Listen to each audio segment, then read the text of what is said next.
The first thing he noticed was the smell. Not the sterile hospital light, not the silence, the smell. Burnt onions in rancid oil. Any normal person wouldn't have paid it any mind. But Dan Reeves had spent 8 years standing at the stove and could tell the difference between oil used for the second and third frying in a single breath. This oil had been used for the 5th time, maybe the 6th. He opened his eyes and saw a ceiling of blackened planks, straw beneath his back, a coarse shirt on someone else's body.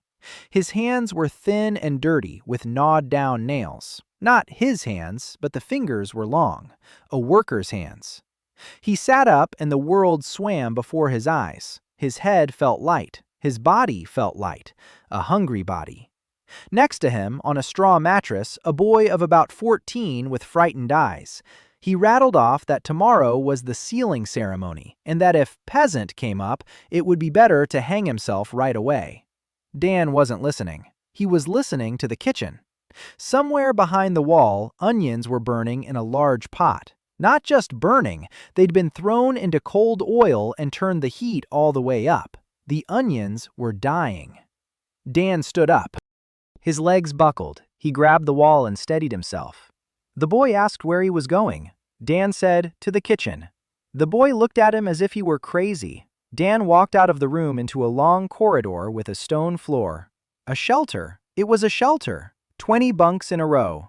The smell of urine, dampness, and sour bread. And onions. Burning onions. He followed the smell. The kitchen turned out to be at the end of the hallway. A huge hearth. A pot hanging on a chain over the fire. A heavy-set woman in a greasy apron was stirring the stew with a wooden spatula. Dan approached. The woman turned around and snapped at him to get lost. He didn't leave. He peered into the cauldron. The onions had already turned black. The oil was smoking. The porridge at the bottom had formed a crust. Dan said that if she took the cauldron off the fire and let the oil cool, she could at least save the top layer. The woman swung the spatula at him. He dodged it, not because he was quick, because 7 years in the kitchen had taught him to dodge anything that was flying at him. He said that if they added water right now, the porridge at the bottom would come loose and wouldn't taste bitter. The woman froze. She looked at him, then at the pot, then back at him. She grumbled for him to do it. Dan grabbed a rag and pulled the pot off the heat. He splashed water from the bucket. It hissed. Steam shot up toward the ceiling. He waited 10 seconds. He stirred it. The crust came away. The onion was dead, but the porridge had survived. The woman tasted it. She snorted. She said that tomorrow he'd come and chop the onion himself. Dan nodded. He went back to his bunk. He lay down. He stared at the ceiling. He didn't know where he was. He didn't know when it was. He didn't know whose body it was. But he'd saved the onion, and that was enough for the first day. Morning came with the ringing of a bell. A boy from the next bunk shook him by the shoulder and said it was time. The ceremony. Dan sat up and looked around in the light. The orphanage looked worse than a stink. Cracked walls, windows without glass, children aged 10 to 16, all skinny, all wearing identical gray shirts. All of them were frightened. Today, the 16-year-olds were receiving their seals. Dan knew this from fragments of memory belonging to the body's former owner, Dan Hale, an orphan, 16 years old. No family, no friends, no money. The boy's memories lay in his head like a foreign book written in an unfamiliar language.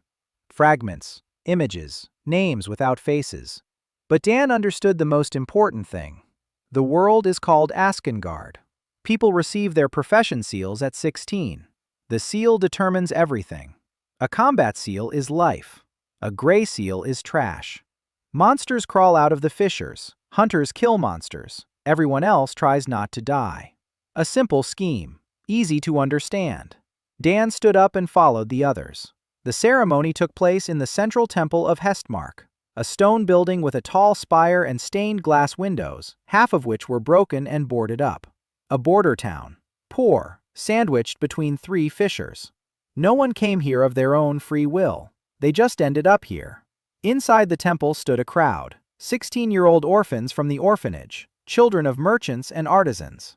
A few noble offspring in clean, embroidered clothes. And the priest. An old man in white robes with a golden symbol of the sun on his chest. Before him stood a stone altar carved with runes. The procedure was simple. Place your hand on the altar. Wait. A rune flares up on your palm. The The priest reads it. The hall reacts. The first boy received the swordsman. The hall buzzed with approval. The second received the spearman. Applause. The third girl received the fire mage. The hall gasped. A rare seal. The girl's parents embraced. Then came the gray ones. A blacksmith, a tailor, a blacksmith, a peasant. Silence in the hall, or sighs, or snickers. Dan stood at the end of the line. He looked at the altar and thought about the bow, about how an onion needs to be sliced thinly and tossed into hot oil with a pinch of salt so it turns golden and sweet, about how no one in this world knows what caramelization is, about how yesterday's porridge could have tasted better if someone had thought to toast the grains before cooking them. His name was called. Dan Hale. He walked up to the altar. He placed his palm on the stone. The stone was warm, then hot. Then a rune flared up on his palm. Gray, dull, shaped like a spoon. The priest leaned in. He read it. He raised his head and looked at Dan with an expression that was worse than pity. It was relief. Relief that this hadn't happened to someone important. The priest announced, "Cook." Not a single combat skill. The hall laughed. Not maliciously, just out of habit. Just another gray one. Just another piece of trash. Just another nobody. Dan looked at his palm, at the dull gray rune. Then he raised his head and looked out at the hall, at the hunters by the wall with their gleaming seals of swords and lightning, at the noble children in their crisp shirts, at the priest with his golden sun, and he smiled. Not a forced smile, not forced, genuine, because Dan Reeves, 29 years old, sous chef at a 1-Michelin-star restaurant, raised in the kitchen of his grandmother's diner in Maine, where they butchered everything from deer to lobsters.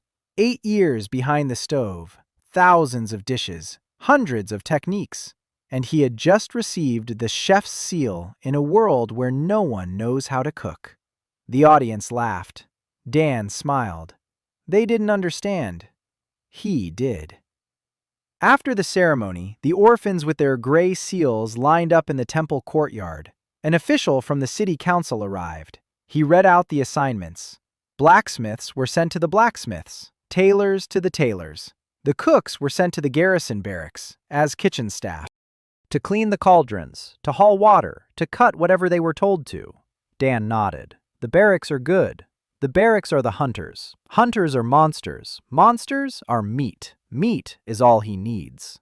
The Hestmark Garrison Barracks stood by the city's eastern wall, a low, stone building with a parade ground and stables. Dan was led to the kitchen. The kitchen was a crime. 2 pots, one with a hole plugged with a rag, 3 knives, all dull, a cutting board with a crack down the middle, a supply of food, a sack of grain, a sack of turnips, a barrel of salted pork, salt. That was it. The head cook, a man named Graham, hands like shovels, an apron stained brown with old blood. He cooked everything the same way, boiled it in salted water until tender. Meat, turnips, grains, all in one pot.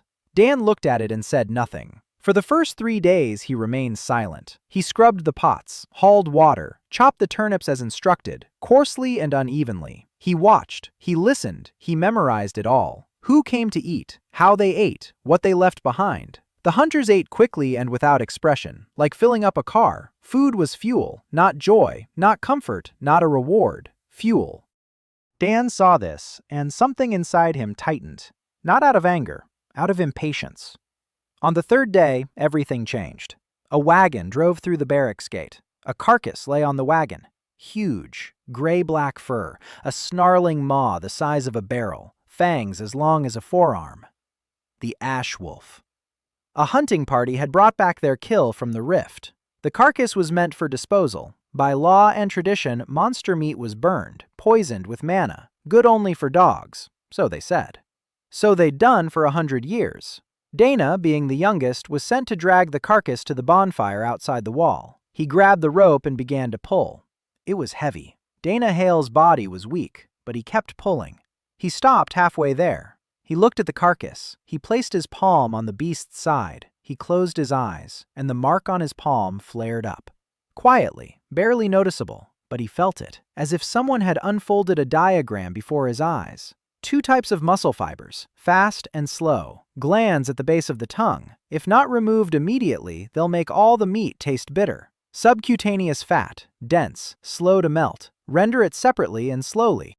The cut along the spine. The best cut, tender, with marbled streaks of something that glowed in his vision, a warm orange glow. Dan opened his eyes. He looked at his palm. The rune on the spoon flickered and faded. He looked at the carcass. He looked at the bonfire beyond the wall, where it was to be dragged. And he made a decision. He approached the guard at the gate, told him to call the captain, that he needed a pot, salt, onions, and an hour, and that no one should burn the carcass until he returned.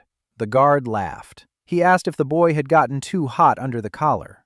Dan didn't argue. He returned to the carcass and began to work. He skinned it in a single motion, not because his body remembered. Dan Hale's body had never held a butcher's knife. But Dan Reeves's hands remembered. 8 years of muscle memory etched into nerves and tendons. The body was foreign. The technique was his own. He started at the neck, one long cut along the spine. Ash Wolf's hide was thick. The dull kitchen knife got stuck. Dan stopped. He went to the smithy by the barracks. He found a whetstone. He sharpened the blade for 15 minutes. He returned. Now the knife glided more easily. The hide peeled away from the meat with a wet sound. Beneath it, the flesh was exposed, dark red, almost black, still hot even several hours after death. Mana. Dan sensed it the way a cook senses the temperature of a skillet from a distance. The heat radiated from within. First, he found the gland at the base of the tongue, the size of his fist, brown, oily.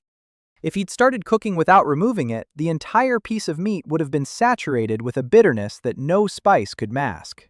He carefully cut out the gland, set it aside. Then he cut open the breastbone. He reached the fillets along the spine, 4 pieces, each the size of his forearm, marbled, with those very same orange streaks he'd seen through the seal.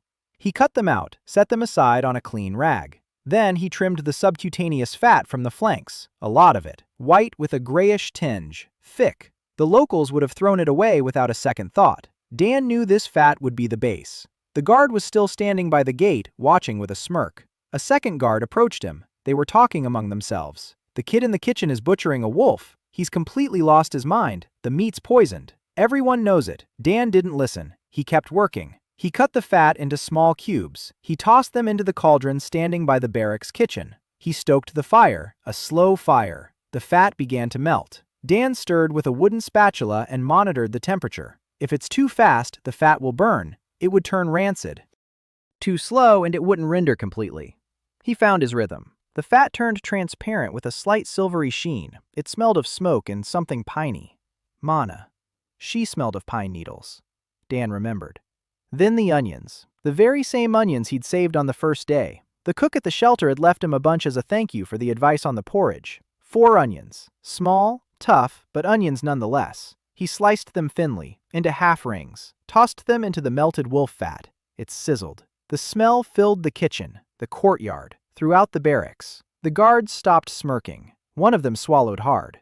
Dan stirred the onions until they turned golden. Caramelization, the simplest technique. In this world, they didn't know it. Here, onions were thrown into water or fried until black. There was no middle ground. In the middle ground is the flavor. The onions became sweet, soft, transparent at the edges and golden in the middle. Dan added the meat, ashen wolf tenderloin, cut into cubes 2 fingers thick. He placed them in the pot. The meat sizzled upon contact with the fat. The aroma changed. It grew deeper, darker. Not just meat over a fire. Something ancient, like the smell of a hearth in a house where 100 generations had lived. Dan seared each piece until it was browned. He turned it over, browned again. The Maillard reaction, sugars and amino acids, the chemistry of flavor. In his past life, he knew the formulas. In this life, he sensed them through the mark. When the meat was covered with a crust on all sides, he added water, cold water from the well. The pot hissed. Steam rose in a column. Then he turned the heat down to a minimum, and he waited.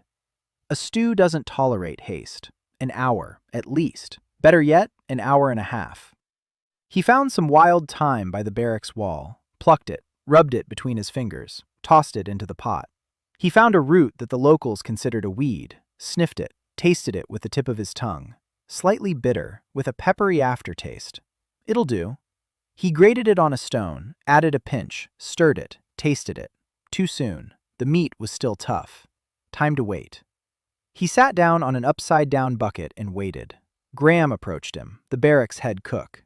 He peered into the pot. He looked at Dan. He asked what the hell he was doing and why he was cooking monster meat. Dan said he was making a stew.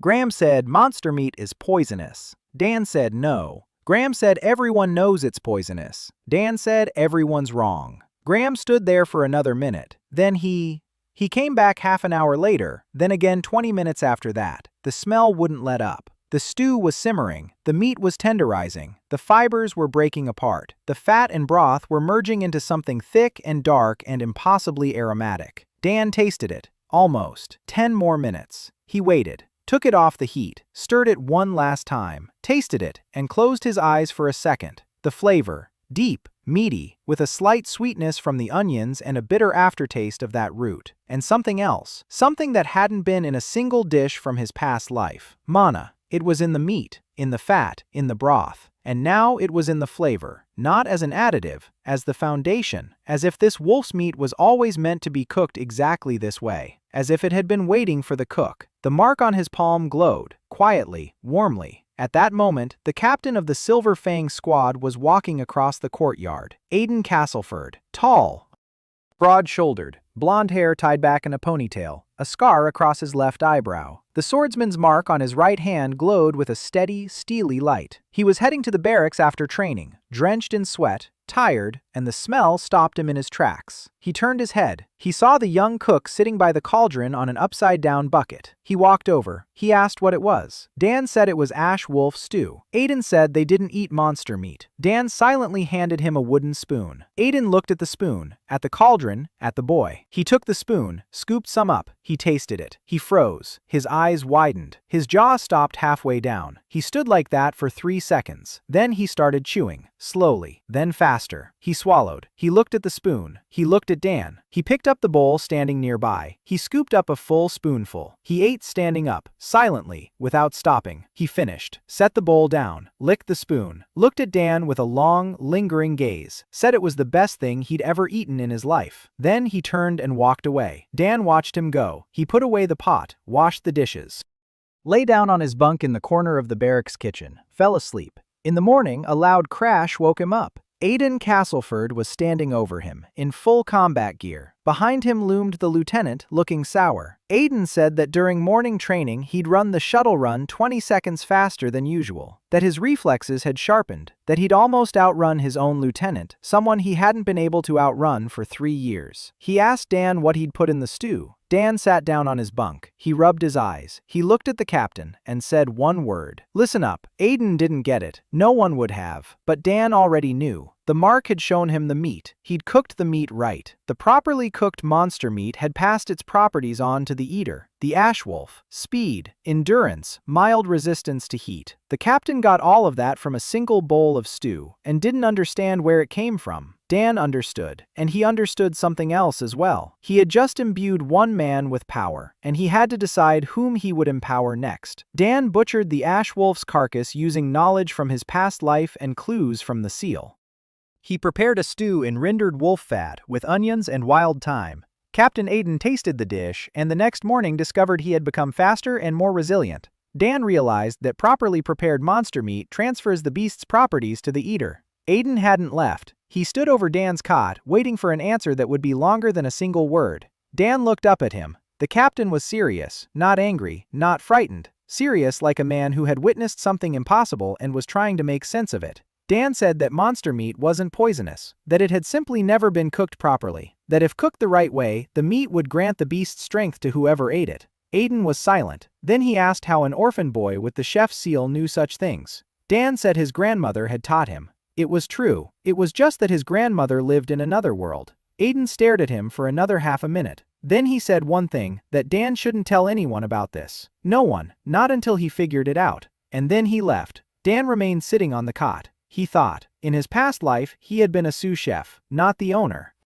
Not a star, The second in command, the guy who does all the work while the chef gives interviews. He was used to being invisible, used to the fact that his place was in the kitchen, not the dining room. Here, he'd have to learn to do the same, to be invisible, to cook, and to wait. For the next 4 days, he behaved like an ordinary kitchen boy. He scrubbed pots, he hauled water from the well, he chopped turnips for Graham with a dull knife on a cracked cutting board. But every evening when Graham went to bed, Dan stayed alone in the kitchen. He studied the ingredients, sniffed them, tasted them, sorted through the supplies.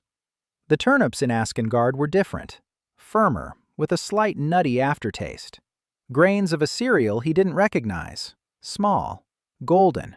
When roasted properly, they gave off an aroma similar to toasted bread. The salt was coarse, with impurities, but it would do. In the far corner of the storeroom, he found a forgotten bundle of dried roots. He sniffed them, tasted them. Something halfway between parsnip and celery, good for broth. He found wild herbs growing behind the barracks. He'd already used thyme. There was also mint, wild garlic, something like rosemary but with a sharper scent. He gathered them before dawn while no one was watching. He dried them in the kitchen under the ceiling. On the 5th day, Aiden came back. Not alone. He was with a girl. Thin, wiry, short dark hair, a bow and quiver slung over her shoulder, a stern face, wary eyes. She looked at Dan as if he were a cockroach. Aiden introduced her. Mira Castleford, his younger sister, an archer with the Silver Fangs squad. Aiden said the squad would be returning from the Rift the day after tomorrow. They might bring back another carcass. If they do, Dan will cook it, but only for the squad, no one else. Dan nodded. Mira stood to the side and said nothing. She looked at the kitchen, at the dirty pots, at Dan in his greasy apron. She snorted, told her brother that he was wasting his time on a kid with a gray mark and that she had things to do. She turned around and walked away. Aiden sighed. He told Dan not to pay any attention to it, that Mira was like that with everyone. Dan said everything was fine, but he noticed something. When Mira spoke, she didn't open her lips all the way. She covered her mouth, and in the corner of her mouth was a dark gap, a broken tooth, or a knocked-out one. She was self-conscious. Dan remembered.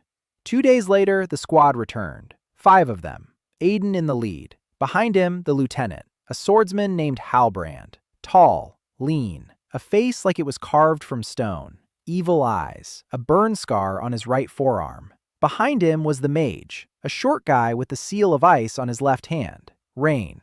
Behind him was Mira. And last of all, a girl in a white hood, the healer, So-Yeon Park. Quiet, polite. Her hands are folded in front of her. Her eyes are downcast. A rosary of the Order of Light hangs from her belt. The squad dragged in 2 carcasses, an ash wolf and something new, a creature the size of a horse, scales instead of fur, 6 paws, a long tail with a bony tip. Halbrand tossed a rope to the ground and told someone to drag it to the bonfire. Aiden looked at Dan. Dan walked over to the scaly carcass. He placed his hand on it. He closed his eyes. The seal flickered. He saw. The meat was tough. The fibers were long, lots of connective tissue. But beneath the scales on the belly was a soft layer, like a bull's brisket, fatty, tender, glands along the spine, 2 of them, not poisonous, sour. When heated, they'll give off something like a citrus note. Interesting. Dan opened his eyes. He told Aiden he needed both carcasses, for tonight. Aiden nodded. Halbrand looked at Dan, then at Aiden. He asked why on earth the captain was listening to a kid with the seal of the spoon. Aiden said he'd explain later. Halbrand spat and walked away. Dan got to work. 4 hours. First, the ash wolf. He already knew this carcass, knew where to cut, where to separate, what to keep, what to throw away. The tenderloin, the fat. The ribs for broth. Then, the scaly creature. This was trickier. Removing scales is harder than skinning. The knife kept slipping. Dan adjusted. He found an angle. He pried up the scales one by one and peeled them off in layers. Underneath the scales, he found that same tender layer. He cut it out. It felt like duck breast, thick fat under thin skin. He cut out the glands along the spine in one piece. He sliced them open. He sniffed them. Sour. Pungent, like lemon juice mixed with vinegar. I'll have to be careful. Just a drop in the broth, no more. By evening, he'd prepared 2 dishes: ash wolf stew, a tried and true recipe, improved. He added wild garlic and toasted grains for thickness. And the second dish, braised brisket from the scaly creature, slowly, 3 hours over low heat, with roots from the pantry, with a drop of ferric acid for brightness. The meat fell apart into fibers at the touch of a spoon, tender, with a slight tang, and something else. When Dan tasted it, he felt a chill, a slight one, pleasant, like a sip of water from a mountain stream. The squad gathered in the barracks dining hall, 6 stools around the table: Aiden, Halbrand, Rain, Mira, So-yeon, and Dan.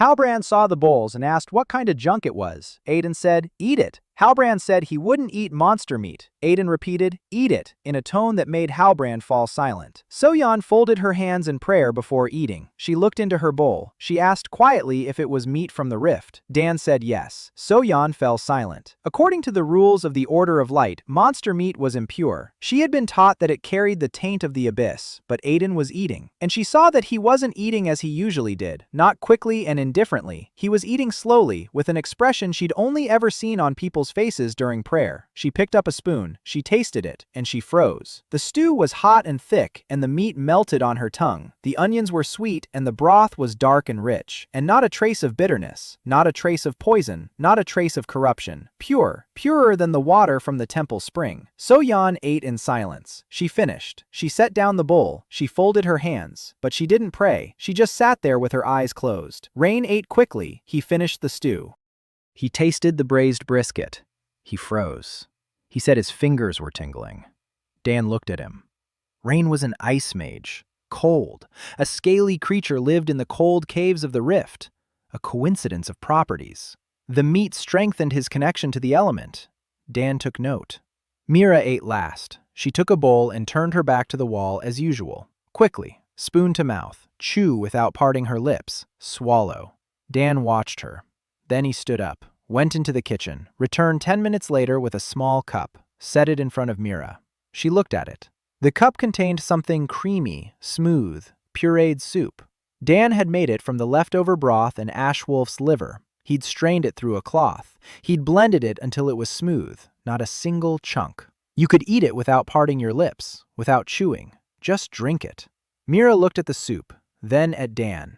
He'd already turned away. He was washing the pot. She picked up the cup, brought it to her lips, took a sip, and for the first time in a year, she ate slowly. Aiden had warned Dan to keep quiet about the meat's properties. The Silver Fang squad had brought back 2 carcasses from the rift. Dan had prepared a stew and braised brisket for the entire squad. The mage Rain sensed an increase in the icy power emanating from the scaly creature. Dan made pureed soup especially for Mira so she could eat without feeling self-conscious. The healer So-yeon ate monster meat for the first time and felt no taint in it. The next morning, Rain froze the training pole solid. The post was made of oak. It took 3 hands to encircle it. Rain touched it with his palm and the ice spread from the bark to the core in 2 seconds. It used to take him 10. He stood in front of the post and looked at his hand. Then he turned to Aiden. He asked what kind of meat it was. Aiden said he'd tell him later. Halbrand stood off to the side, silent. He hadn't eaten yesterday. He'd refused. He'd sat there with an empty bowl, watching the others eat. His pride wouldn't let him. Monster meat, cooked by a boy, with the seal of the spoon. For Halbrand, it was humiliating. He'd fought in the rifts for 5 years. He'd lost his younger brother, Olin, 2 years ago. Olin was a swordsman like Halbrand. He received his seal that same year. They went into the rift together. He returned alone. Ever since then, Halbrand had hated everything weak. The Grey Seals, the supply troops, the cooks, everyone who stayed in the rear while others died. Dan knew this, not because anyone had told him. He'd seen it. The way Halbrand looked at his sword, the way he touched the burn scar on his forearm, the way he looked away when someone mentioned family. A cook sees people. A good cook reads them. Dan didn't get too close to Halbrand. He didn't offer him food. He didn't strike up a conversation. He just left a bowl of porridge on the table in the barracks every morning. Ordinary porridge, made from ordinary grains, but toasted before cooking, with a pinch of salt, with a drop of rendered fat. Not wolf fat, just ordinary fat. The porridge was simply delicious. Nothing magical about it. Just a well-prepared meal. Halbrand walked past it it for 3 days. On the 4th day, he sat down and ate it, silently, without looking at Dan. But he ate it. Dan pretended not to notice. A week passed. Dan asked Aiden for permission to use a corner of the kitchen for his notes. Aiden agreed. Dan began keeping a book, not a cookbook, a book of monsters, on scraps of paper, with charcoal. He wrote down everything he learned through the seal, the ash wolf, 2 types of muscle fibers. Remove the glands at the base of the tongue first. The tenderloin is the best cut. Cook the subcutaneous fat slowly. Effect when prepared correctly. Speed, endurance, heat resistance. The scaly hunter. That was the name of the second creature. Tough meat. The brisket is tender. The glands are acidic. Use as a citrus-like seasoning. Effect, strengthens the connection to cold. May work with any element. Needs to be tested. He drew diagrams of how to cut it up. He marked the body parts. He noted which cut was suitable for what. This was work that no one had done before him. Monster meat had been burned for 100 years. Not a single cook in Askengard knew what to do with it because no one had ever tried it. Dan tried it, and the seal responded. In the middle of the 2nd week, a blacksmith came to the barracks. Tobias, an old man of about 60, hunchbacked, hands like pincers, a beard down to his waist. He'd come to repair the grate on the gate. Dan saw him and noticed the most important thing. Tobias moved with difficulty. He sat down carefully. He winced every time he bent over. Heartburn. Dan knew that look. His grandmother in Maine had suffered from the same thing in her final years. He approached Tobias that evening. He asked when Tobias had last eaten. Tobias grumbled that it was in the morning. Porridge. Dan asked what it was made with. Tobias said salted pork. Dan nodded. Salted pork first thing in the morning on an empty stomach. Coarse salt. Tough meat. The old man's stomach was rebelling. Dan left. He returned an hour later. He brought a clay bowl. In the bowl was something soft, pale. It smelled mild and soothing. Porridge made from that golden grain, but cooked differently, for a long time, over low heat, with water, until it became a liquid porridge, with the root Dan had found by the stream behind the barracks, an astringent root, with a gentle, soothing effect. Grandma's recipe. Not really a recipe, more of a principle. If food makes you feel sick, you need to go back to the basics. Tobias looked at the bowl. He looked at the boy. He grumbled that he hadn't signed up to taste orphans cooking, but he picked up a spoon. He ate, slowly. He finished. He sat there for a while. He stood up, took 3 steps, stopped, turned to Dan. His expression was strange, not one of gratitude, but of surprise. He said that for the first time in 10 years, he didn't feel a burning sensation under his ribs after eating. Dan said that if he came every evening, he'd make him that porridge. Tobias came the next evening, and the next one. 5 days later, he brought Dan a gift. A knife. Not a kitchen knife, a real blacksmith's knife. Short, wide, with a dark wooden handle. The blade was sharpened so finely it could cut a strand of hair in midair. Tobias said he'd forged it 20 years ago for himself, for fine work. But his hands aren't what they used to be, and the knife just lies there, unused. And the kid has a good grip. Let him take it. Dan took the knife. He held it in his hand. The balance was perfect. The weight was just right. The blade was smooth, without a single flaw. He thanked Tobias. The old man waved it off. He left. He came back after 2 steps. He said that if the boy needed any more knives, he should just say which ones. Dan said he needed a filleting knife, a long one, a flexible one, for fish and thin slicing. Tobias grunted. He said he'd never made one like that, but he'd try. He walked away. Dan stood there with the knife in his hand, smiling, his first real tool in this world. At the end of the 2nd week, the squad headed back into the rift. Dan stayed behind at the barracks. He waited. He prepared the usual meals for the garrison. By this time, Graham had already gotten used to him. He didn't rush him. He let him do his thing. Sometimes he'd come over and watch Dan cut. Once he asked where the boy had learned to hold a knife like that. Dan said his grandmother had taught him. Graham grunted. He said his grandmother must have been quite a woman. Dan said he couldn't even begin to imagine just how much. The squad returned 3 days later, unscathed, no casualties. They brought back the carcass of a new creature, larger than the previous ones. A long body covered in bony plates, 6 eyes, a vertical mouth. The creature smelled of river silt, a bony leviathan, or rather its young. An adult wouldn't have fit on the wagon. Aiden said the rift was getting deeper, that the creatures inside had grown larger and more vicious, that they'd lost Rain's shield on the 3rd level and barely made it out. Dan looked at the squad. Rain was holding his left hand awkwardly, an acid burn. Halbrand was limping. Mira was pale. Only So-yeon looked her usual self, quiet, composed, her hands in white gloves. But Dan saw that the gloves were stained with blood, not hers, someone else's. She'd been treating everyone along the way. Dan picked up the carcass. He placed his hand on it. He closed his eyes. The mark revealed itself. The flesh of the bone leviathan was watery, lots of moisture, little fat, but the bones were the main thing. Long, thick, full of dark marrow. The concentration of mana in the marrow is higher than in the meat, significantly higher.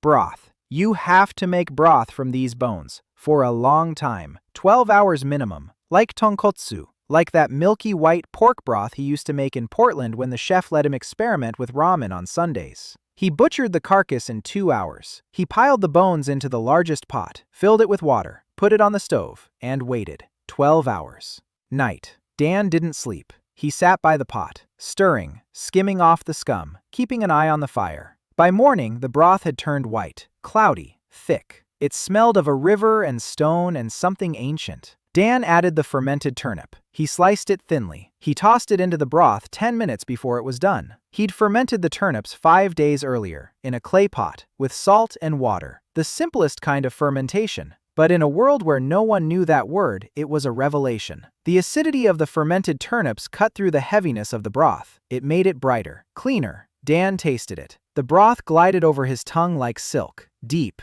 pure, with a hint of tartness from the turnip and that very same river mineral aftertaste that the leviathan's bones imparted.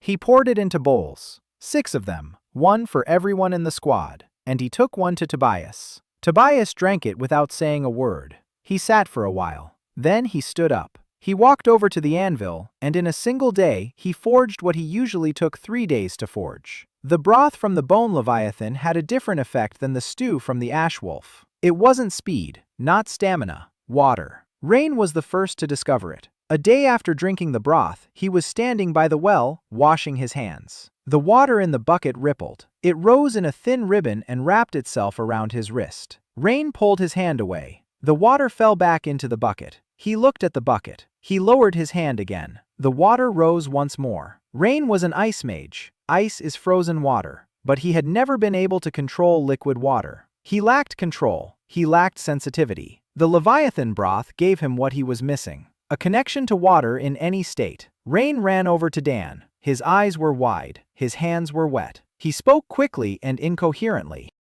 Dan listened. He nodded. He wrote it down in the monster book. Bone Leviathan. Bone marrow broth. Long simmer. Effect: water control. Expansion of the elemental connection. Works for mages with a related element. Test on other mana types. He finished writing and looked at Rain. Rain was happy. He beamed like a child who'd been given a puppy. It was the first time in 2 weeks that Dan had seen that look on his face. Usually, Rain was quiet, unobtrusive, the youngest in the squad after Mira, 18 years old, a medium-strength ice seal, not a genius, not a legend, a workhorse, shielding and battlefield control. No one expected any breakthroughs from him. Now a breakthrough had happened, and it was all because of the soup. Rain asked if he could have some more. Dan said the broth was gone, but if the squad brought back more Leviathan bones, he'd make some more. Rain nodded. He ran off. An hour later, he returned. He dragged a leather bag with him. Inside were bones. He'd run to the dump behind the wall where monster waste was burned and pulled out what hadn't been burned yet. The bones weren't fresh. They'd been out in the open for 3 days. Dan examined them, sniffed them, shook his head, said they were no good. The meat had to be fresh, no more than 3 days after being killed, and cut up by his. Otherwise, the seal doesn't work. That's the limitation. He discovered it when he tried to prepare a piece of wolf meat that had been sitting for 4 days in a cold corner of the storeroom. The seal didn't respond. The meat remained just meat. Tough, with a slight bitterness. No mana, no effect. So it's tied to the hunt. Fresh prey or nothing. So it must be near those who hunt. So it must be closer to the rift. Closer to death. Dan wasn't afraid, not because he was brave, because he'd already died once, and dying from slamming his temple against a Vulcan stove in a puddle of duck fat was so unremarkable that any other death seemed more dignified. At the end of the second week, Aiden assembled a squad, a closed-door meeting in the barracks. Dan was called in, too. Halbrand looked at the captain with an expression that made it clear he was categorically opposed. Aiden ignored that expression. He stood before the squad and spoke. He said that something had been happening over the past 2 weeks that he couldn't explain, that his speed had increased, that Rain had gained control over water, that Mira was shooting more accurately. He looked at Mira. Mira looked away. Dan knew why. Ashwolf liver puree. It didn't give her speed, it gave her sharper vision. Mira was shooting more accurately because she could see farther, and better, and she knew it, but she didn't know why. Aiden said that the reason for all this was sitting right in front of them, and he turned to Dan. Dan looked at 5 pairs of eyes. Aiden, calm, waiting. Rain, enthusiastic. Mira, wary. Soyeon, anxious, her fingers running through her prayer beads. Halbrand, hateful, arms crossed over his chest. Dan spoke, briefly, to the point. He said that monster meat isn't poisonous, that when cooked properly, it transfers the monster's abilities to whoever eats it, that he could cook for the squad and make them stronger, that he needed fresh prey, no more than 3 days old, that he had to butcher the meat himself, that no one outside this room was to know. Silence. Then Halbrand spoke up. He said it was nonsense, that monster meat carries the taint, that the church forbids, that he wouldn't eat junk cooked by an orphan, that the boy had the seal of the spoon and had no business being at a combat squad meeting. Dan listened in silence. He didn't interrupt. When Halbrand finished, Dan said only one sentence. He said that Halbrand wasn't obligated to eat, but he should watch how the others eat and decide for himself. Halbrand stood up. The chair creaked against the stone. He walked out. The door slammed. Soyeon raised her hand. She asked quietly how this was possible, since the Order of Light's charter explicitly forbids the consumption of flesh from the rifts. Dan looked at her. He said that the charter was written by people, but nature determines the properties of meat. She had eaten the broth herself and felt it for herself. Was there any taint in it? Soyeon lowered her eyes. She remembered. The broth was pure. Purer than the water in the temple. She could feel it with her healer's seal. She couldn't explain it, but she felt it. She didn't answer. But she didn't get up from the table either. That was enough for Dan. Aiden summed it up. Dan would remain with the squad. He'll cook before every sortie and after every return. Fresh game is brought to him. No one outside the unit knows. If anyone asks why the Silverfangs have grown stronger, there's only one answer: training. Everyone nodded. Even Mira, even Soyeon.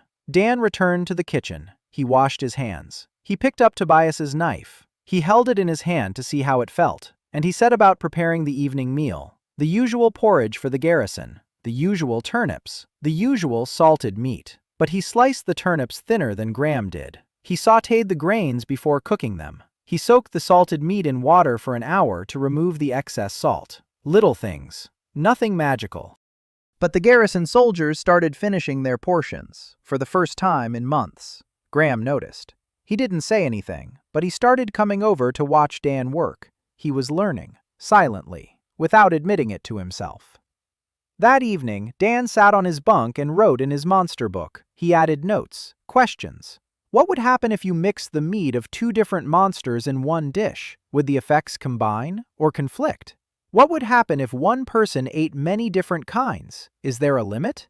What would happen if you cooked monster meat for a person without a combat seal? For a gray? For a craftsman? For a blacksmith? For a cook? What would happen if he ate it himself? He hadn't tried it. Every time he cooked, he tasted it, a small piece just to check. But he never ate a full portion, not because he was afraid, but because there wasn't enough food, and there were already 4 mouths to feed. There'd be 5 once Halbrand gave in, and he would give in. Dan had seen the way he eyed other people's bowls, how he held his breath when a pot was carried past. Dan knew that look. He'd seen it 1,000 times in the restaurant. A man who wants to try something, but won't let himself. Hunger is stronger than pride. Always. You just have to wait. Dan didn't sleep that night. He lay there staring at the ceiling. He thought, 3 weeks in this world. His body had grown stronger, a little. He ate every day, not to his fill, but regularly. His muscles were toning up. His hands were becoming more precise. He was getting used to this body, getting used to its weaknesses and its capabilities. But the most important thing wasn't the body. The most important thing was the mark, the gray rune of a spoon on his palm. In the darkness, it glowed, barely, like an ember. It was growing. With every dish he cooked for real. Not with every porridge for the garrison. Not with every turnip. With every real dish. With the ash wolf stew. With the leviathan broth. With the pureed soup for Mira. The mark grew a little brighter, a little warmer. Dan didn't understand what it meant, but he could feel it. He was becoming more than just a cook. He was becoming something for which there was no name in this world. And he needed more meat, more creatures, more recipes, more people worth feeding. In the morning, he got up. He washed his face, tied on his apron, grabbed a knife, went to the kitchen.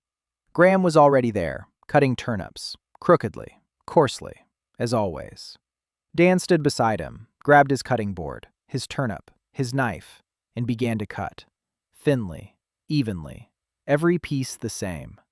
Graham glanced over. He snorted. He asked, "Why so thin?" Dan said that thin turnips cook faster. They release their flavor evenly. They don't stay tough in the middle.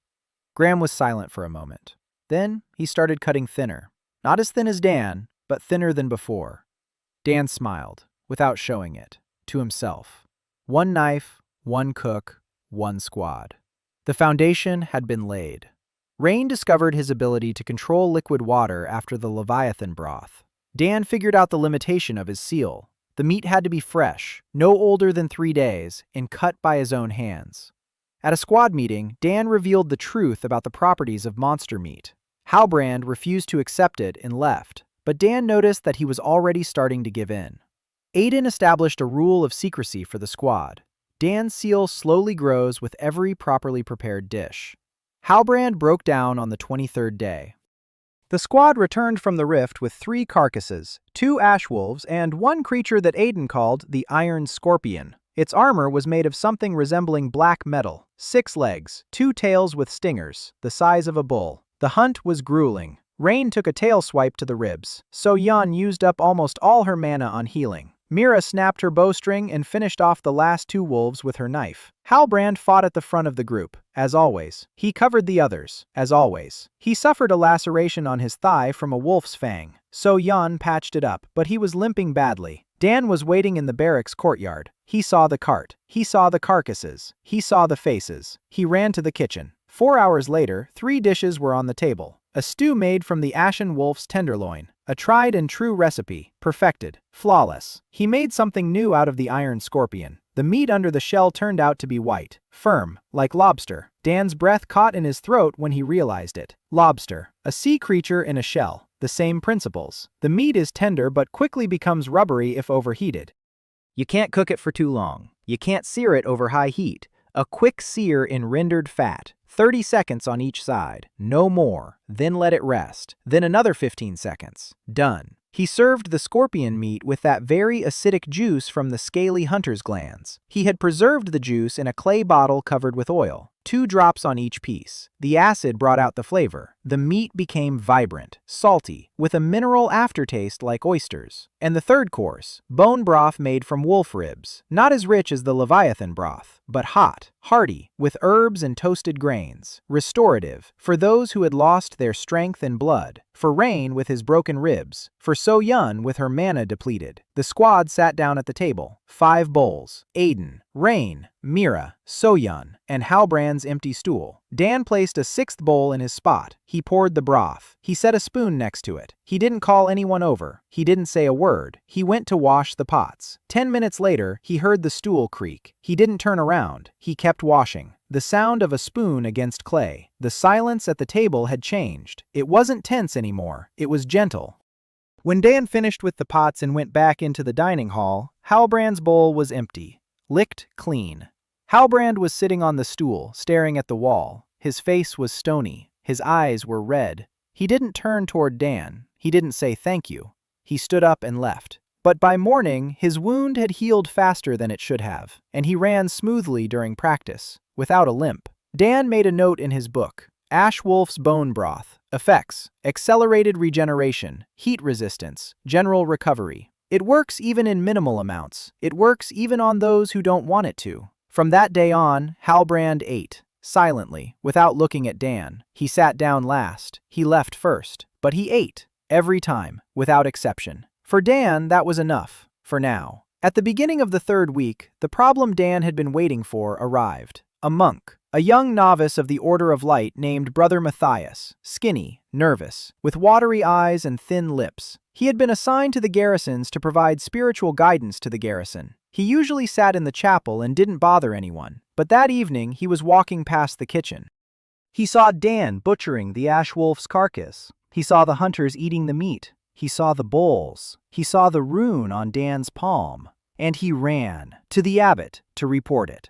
So-yun was the first to find out. She came to Dan, pale. She said that Matthias had seen it, that he would go to the senior priest, Hestmark, that if the priest reported it to the diocese, an inquisitor would come. And the inquisitors of the Order of Light don't mess around. Penance was required for consuming the flesh of the abyss.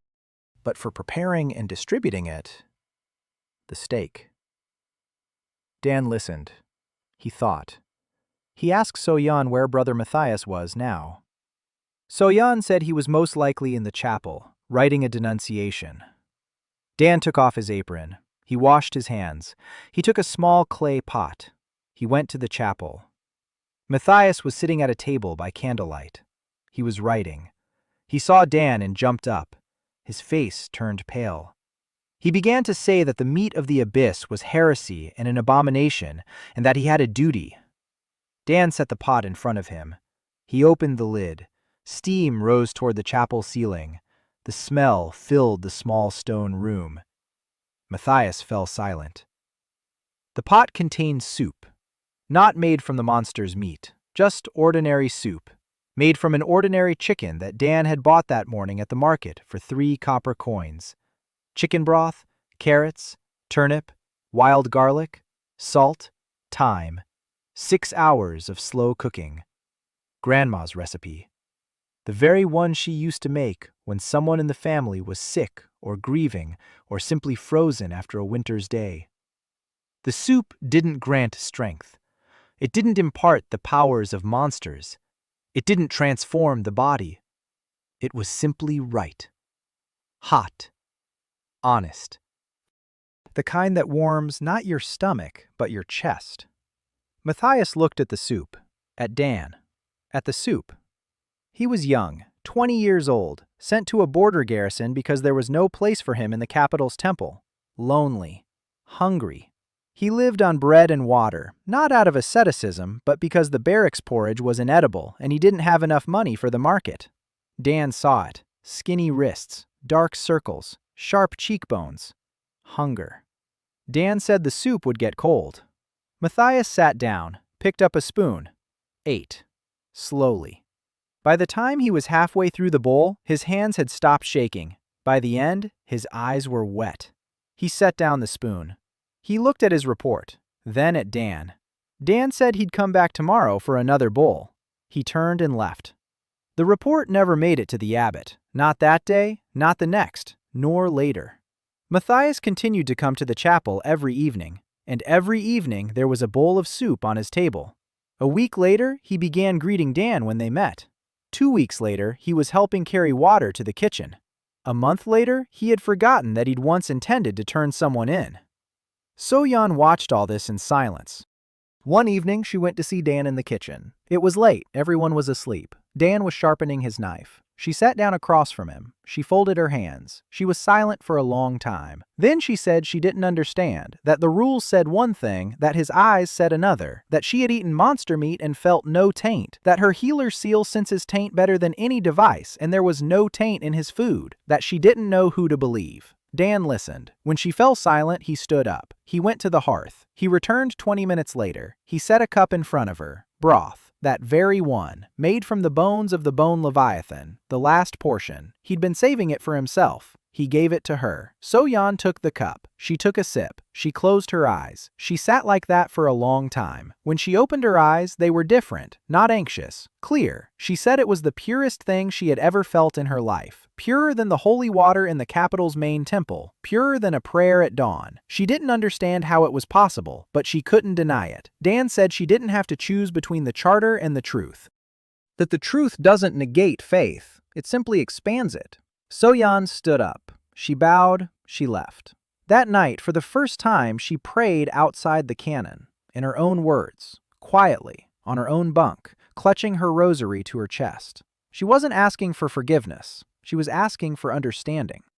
Dan lay on his bunk and listened. The walls in the barracks were thin. He could hear her whisper, not words, the tone, that of a person who is beginning to believe in a new way.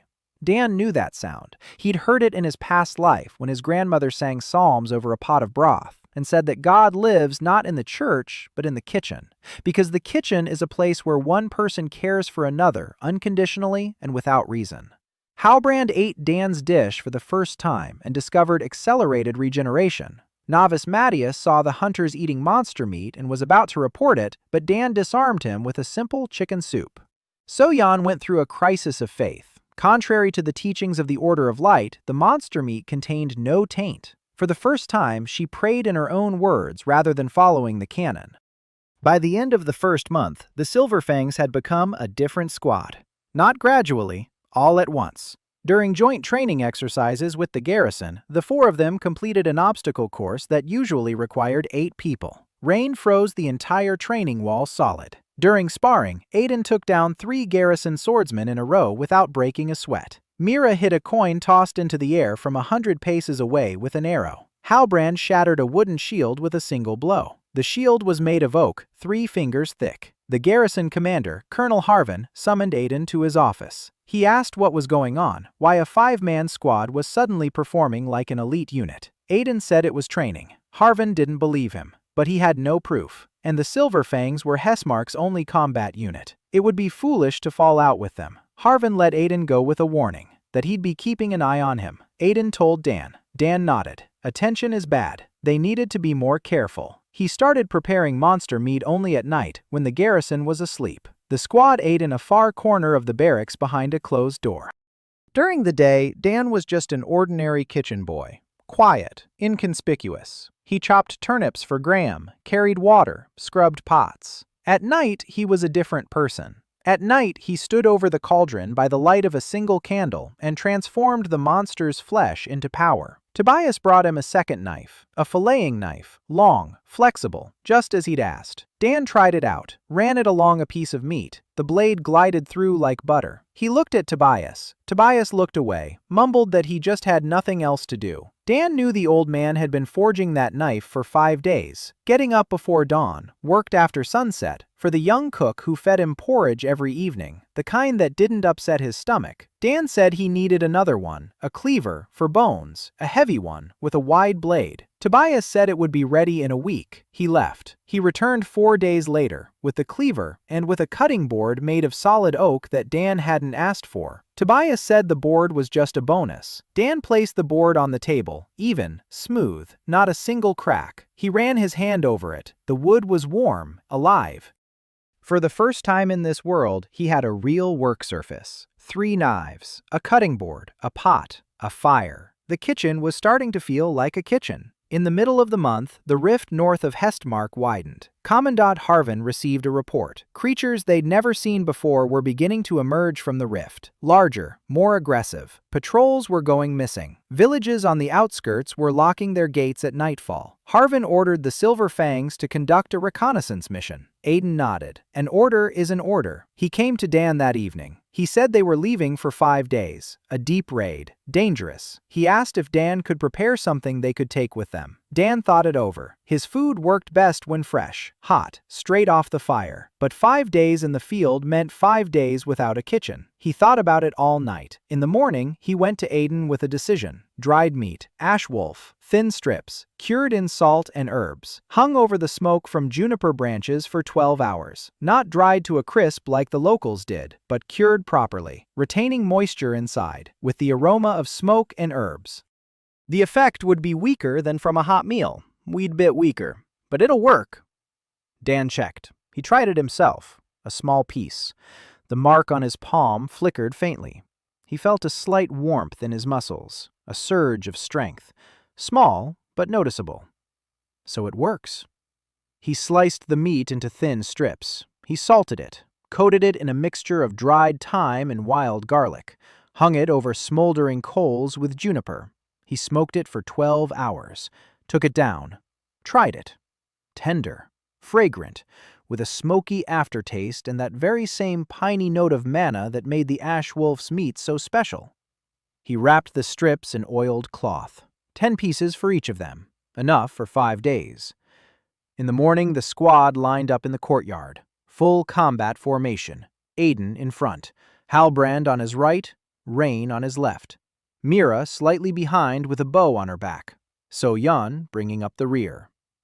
Dan came out of the kitchen. He handed out the bundles, to each one personally, by name.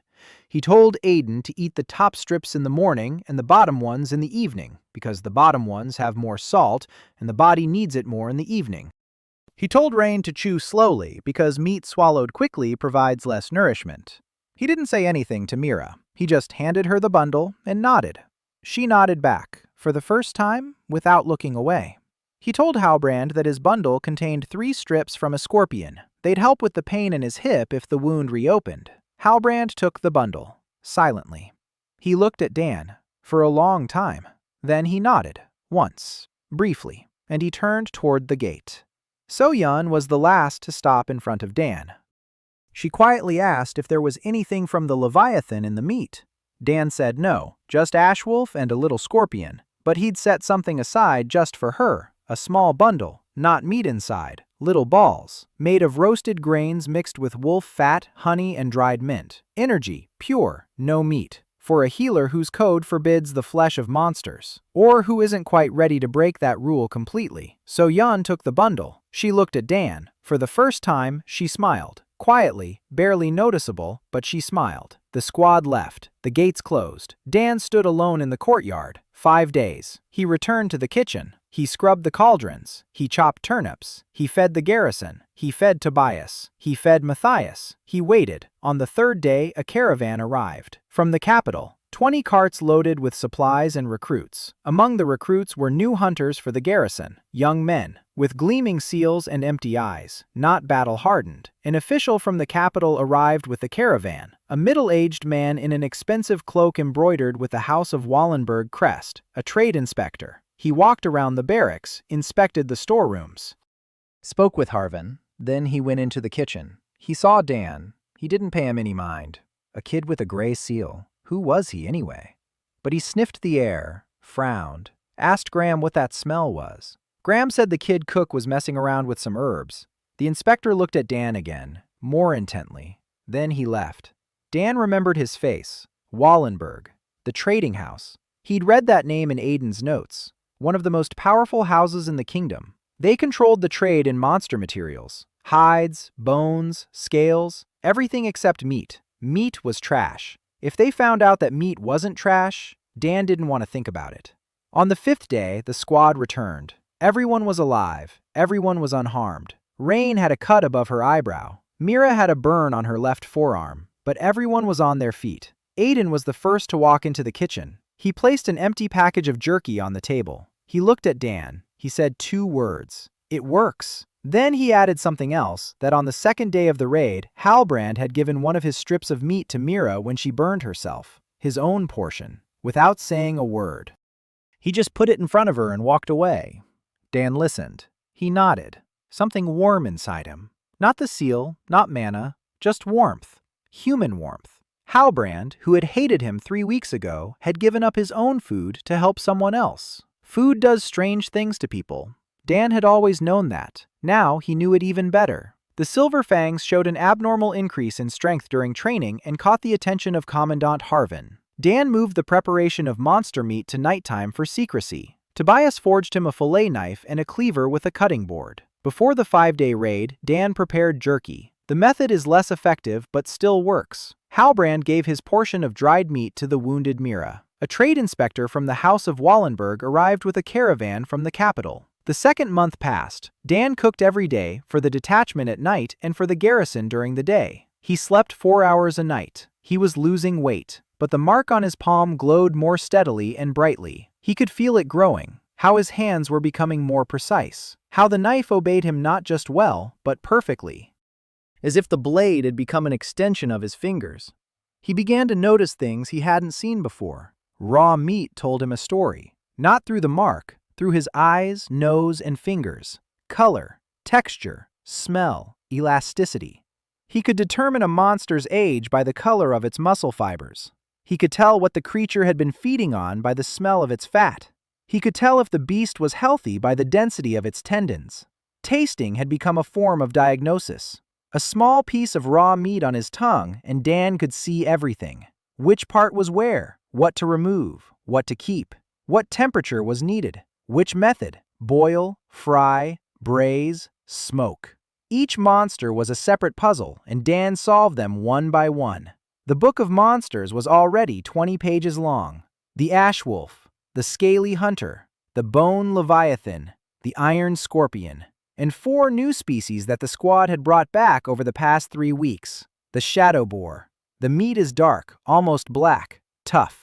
It requires a 3-day marinade, but if prepared correctly, it grants night vision.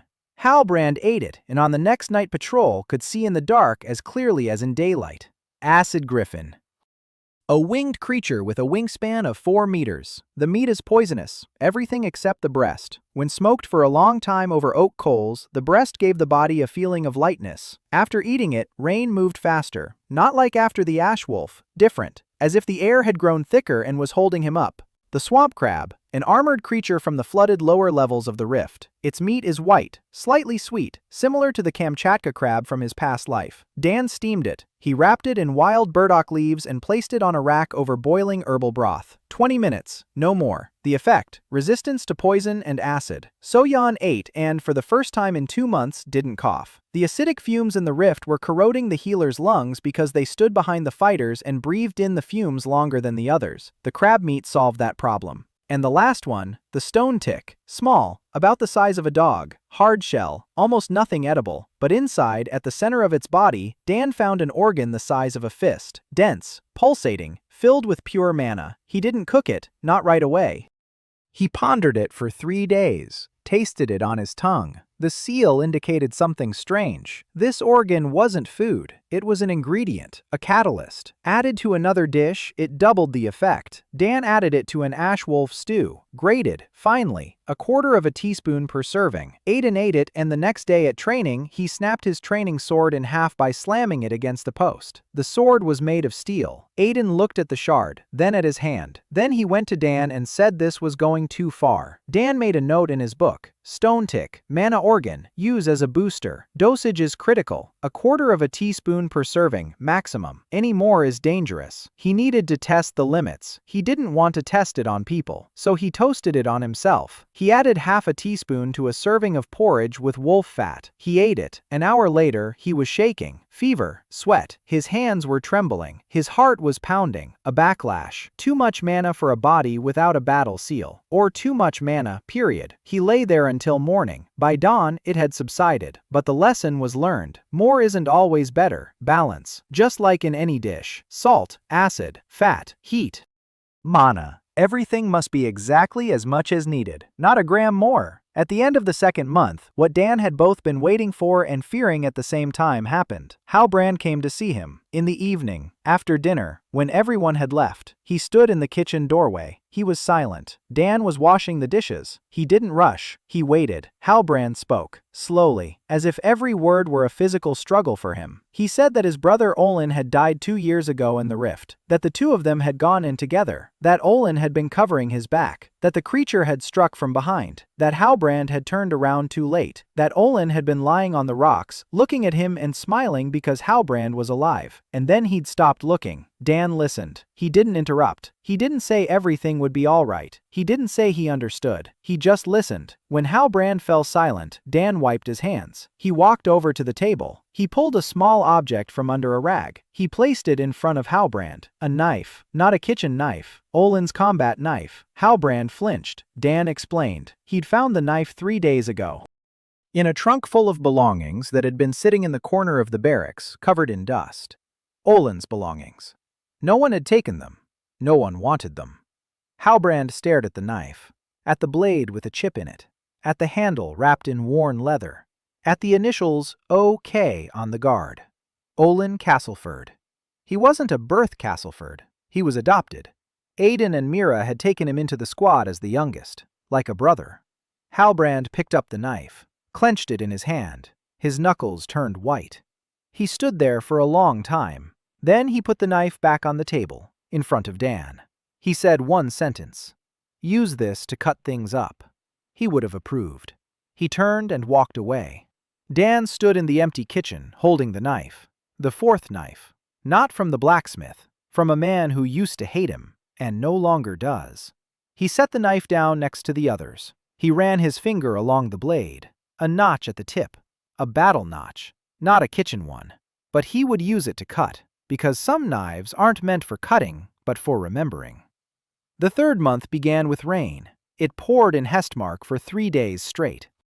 The streets turned into rivers of mud. The barracks courtyard was knee-deep in water. The kitchen was damp. The firewood wouldn't burn. Dan spent half the day drying out the coals and getting the fire going. He cooked in the semi-darkness, in the dampness, with wet hands. His hands wouldn't obey him. The knife slipped. Dan cut himself twice that day. In his past life, he'd cut himself maybe once a year. Dan Hale's body was still weak. Stronger than on the first day, but still weak. He ate little.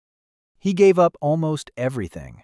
The mark was growing. His body couldn't keep up. Something had to change. In the middle of the third month, news arrived. The Church of Light had sent an inquisitor to Hestmark. Not because of the monster meat, at least not directly. Rumors were spreading throughout the borderlands. Fissures were opening more frequently. The creatures were growing stronger. Villages were burning. People were whispering about the second coming of the abyss. The church was sending inquisitors to all the major garrisons, to ensure order, to seek out heresy, to strengthen the faith. The inquisitor arrived on horseback, accompanied by 4 soldiers of the church. His name was Father Vernon, 50 years old, tall, lean. His face was long and pale. His eyes were gray, calm. Not a fanatic, worse, a professional. He inspected the garrison in 3 hours. He spoke with Harvin. He spoke with the soldiers. He went into the chapel to see Matthias. He came out an hour later. After he left, Matthias was as white as a sheet. Dan realized that Matthias hadn't said a word, but the Inquisitor sensed something. Professionals always sense things. On the second day, Vernon came into the kitchen. He stood silently in the doorway and watched as Dan chopped vegetables for the evening soup. 10 minutes, in silence. Then he left. On the third day, he came back, again in silence. He stood there. He watched. He sniffed the air. Dan was preparing a regular meal. Nothing forbidden, but the kitchen smelled different from any kitchen Vernon had ever seen. Herbs, rendered fat, toasted grains, something elusive, something unfamiliar. On the fourth day, Vernon sat down at the table. He said he wanted to try some. Dan looked at him. An inquisitor, a man who could send him to the stake with a single word, a man on the hunt for heresy. Dan poured him some soup, ordinary soup, made from ordinary ingredients, turnips, grains, dried salted meat, soaked and finely chopped, herbs, salt, nothing forbidden, but prepared in a way that no one in this world had ever cooked before. Vernon took a bite. He paused. He looked up at Dan. His eyes grew sharp. He asked who had taught him. Dan said his grandmother. Vernon asked where his grandmother was from. Dan said from a village up north, far away. Vernon was silent. He ate, finished, pushed the bowl aside, said one sentence, that the soup reminded him of a recipe he'd tried 40 years ago, when he was a boy, when his mother was still alive. He stood up. He left. Dan stood there with the ladle in his hand, thinking. The Inquisitor, his mother, childhood, soup. Everything is connected, always connected. That evening, he went to see So-Yun. He asked what she knew about Vernon. So-Yun said he was from the Order of the Silver Eye, investigation and inquiry. Not an executioner, but his reports decide people's fates. If he writes that there's heresy in Hestmark, the executioners will come. Dan nodded. He asked what was known about Vernon's past. So-yeon shook her head. Nothing. Inquisitors don't talk about themselves. Dan returned to the kitchen. He thought about it all night. In the morning, he started cooking. Not for the squad, for Vernon. He didn't use any monster meat. Not a gram, not a drop. Pure, honest, simple food, but prepared with the love and precision that distinguishes a great chef from a good one. A pie with turnips and salted pork. Dough made with wolf fat. Regular fat, not magical. Dan kneaded it with his hands until it became smooth and pliable. He rolled it out thin. He spread the filling. Turnips thinly sliced and sautéed until golden. Salted pork soaked and braised with thyme. Salt, horseradish root. He sealed it, pinned down the edges, put it in the oven. 40 minutes. The aroma filled the barracks. 20 minutes later, 5 men were standing by the kitchen. 30 minutes later, 10. 40 minutes later, the entire garrison. Dan took the pie out, golden, with a crispy crust, steam rising from the slits. He cut it open, set one slice aside on a clay plate, asked Matthias to take it to the Inquisitor. Matthias turned pale, but he took the plate. He left. He returned 10 minutes later, with an empty plate. He said that Vernon had eaten it in silence. Then he asked for the recipe. Matthias said that the Inquisitor's eyes were wet. Dan nodded. That evening, Vernon came to the kitchen himself. He sat down on a stool. He was silent for a long time. Then he spoke. He said his mother had been a cook in a village in the south, that she used to bake a pie like this on holidays, with turnips and meat, that the smell of dough and thyme was the last thing he remembered from his childhood. That then the plague came, and the village was emptied, and the church took him in. Dan listened. He didn't interrupt. When Vernon fell silent, Dan asked if he missed her. Vernon didn't answer. He stood up. He left. But the next morning, he announced to Harvin that no heresy had been found in the garrison, that everything was in order, that he was leaving. Before leaving, he walked over to Dan. He said quietly that the cook had to be careful, that not everyone who came after him would remember the taste of his mother's pie, that the boy was doing something unusual, and sooner or later someone would ask questions that couldn't be answered with a pie. Dan nodded. He thanked him. Vernon left. The barracks breathed a sigh of relief. So-yeon came to see Dan that evening. She asked how he'd done it, how he'd fed the Inquisitor a pie and sent him home. Dan said he hadn't fed the Inquisitor. He'd fed a boy who'd lost his mother. So-yeon was silent for a long time. Then she said she wanted to learn, not how to cook, how to see people the way he does. Dan said that it wasn't the mark, it was experience. 8 years behind the counter, thousands of faces, tired, hungry, happy, lonely. Everyone who sits down at the table tells you about themselves before they even open their mouths. With their backs, their hands, their eyes, the way they hold a spoon, the way they smell their food, the way they chew.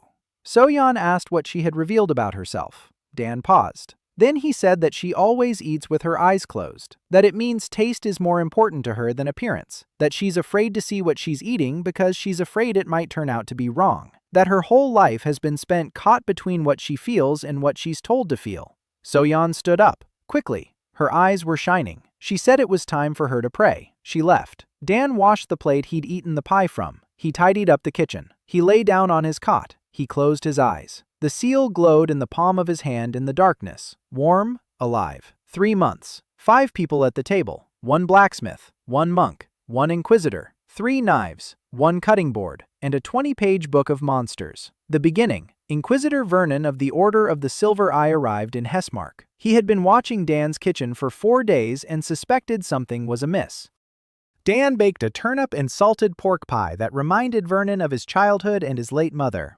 The Inquisitor left without finding any heresy, but warned Dan that the next inspectors would be less sentimental. So-yeon asked him to teach her how to read people. The idea came to Dan at the end of the 3rd month. He stood by the cauldron and watched the garrison soldiers eat. 30 men, every day. The same porridge, the same turnip, the same salted pork. In different faces, mechanical spoonfuls, eating as a duty. Dan thought that wasn't enough. Not the food. There was plenty of food. There was just too little of everything. Not enough space. Not enough food. Not enough freedom. In the barracks kitchen, he was a guest. Graham tolerated him. Harvin didn't notice him. But if anyone asked a question, it would all fall apart. He needed a place of his own kitchen, his own door that he could close. He talked to Aiden. He said he wanted to open a tavern. Aiden raised an eyebrow. He asked where the money would come from. Dan said he had no money, but he had his hands. He had knives. He had ingredients that no one else used. Monster meat that everyone burned.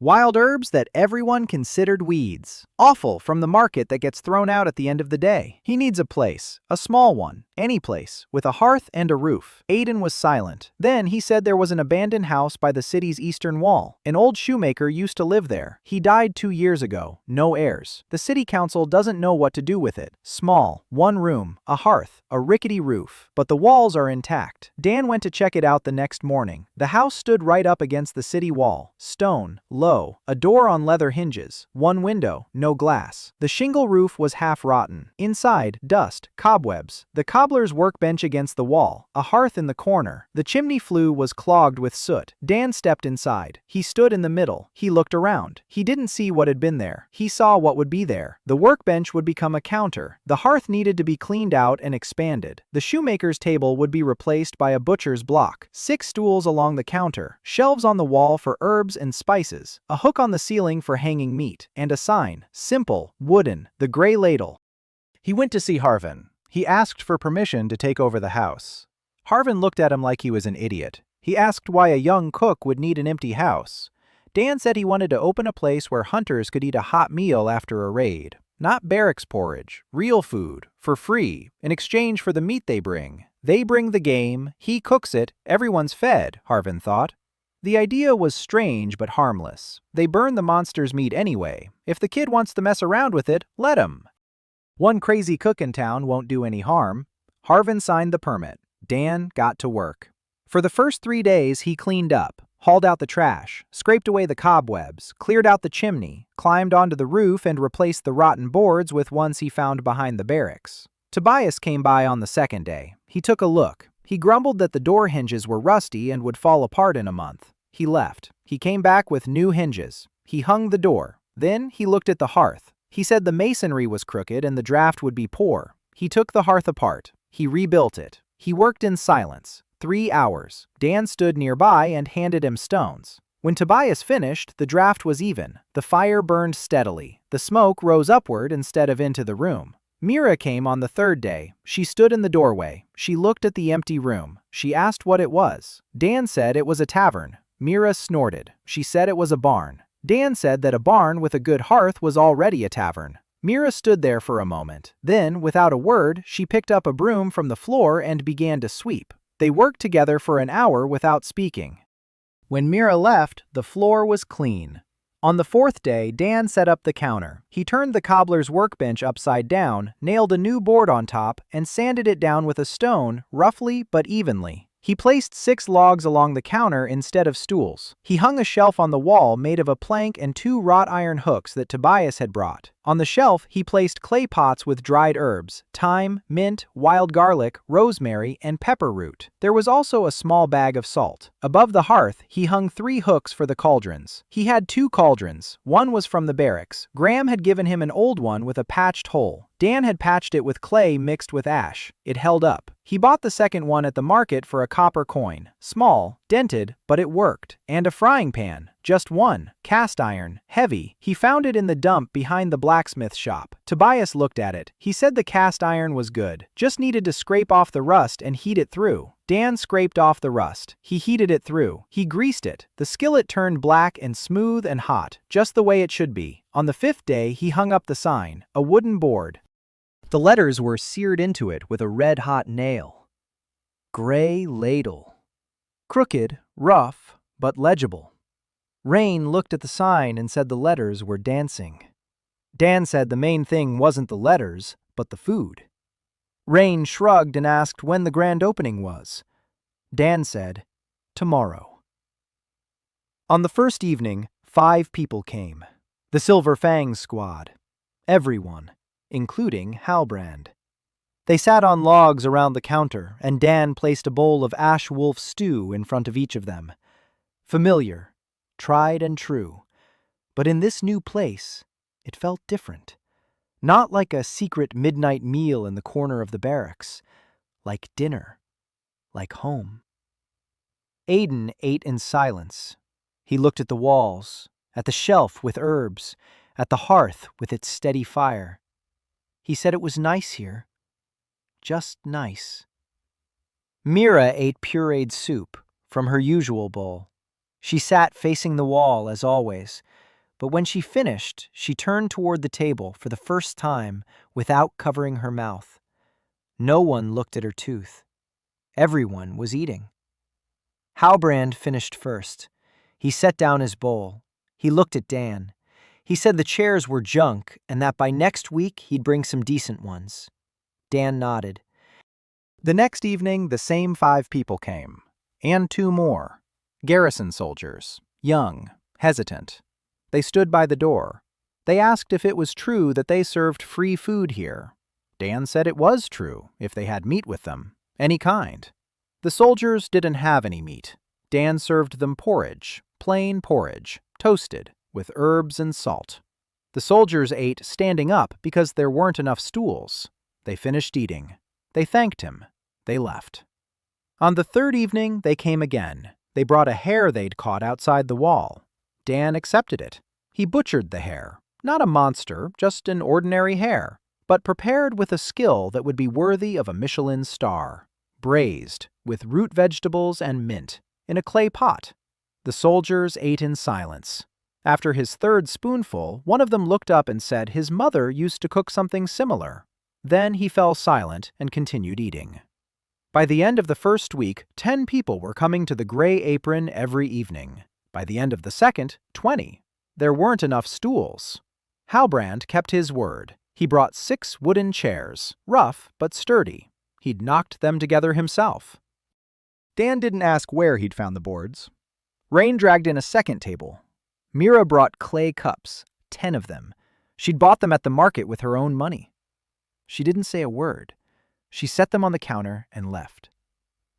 Suyeon came in and hung a small amulet of the Order of the Light by the door, a white circle with a sun. Dan looked at her.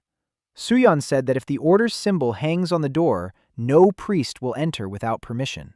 An ancient rule. A place under the protection of the light, even if the light doesn't know exactly what it's protecting. Dan smiled.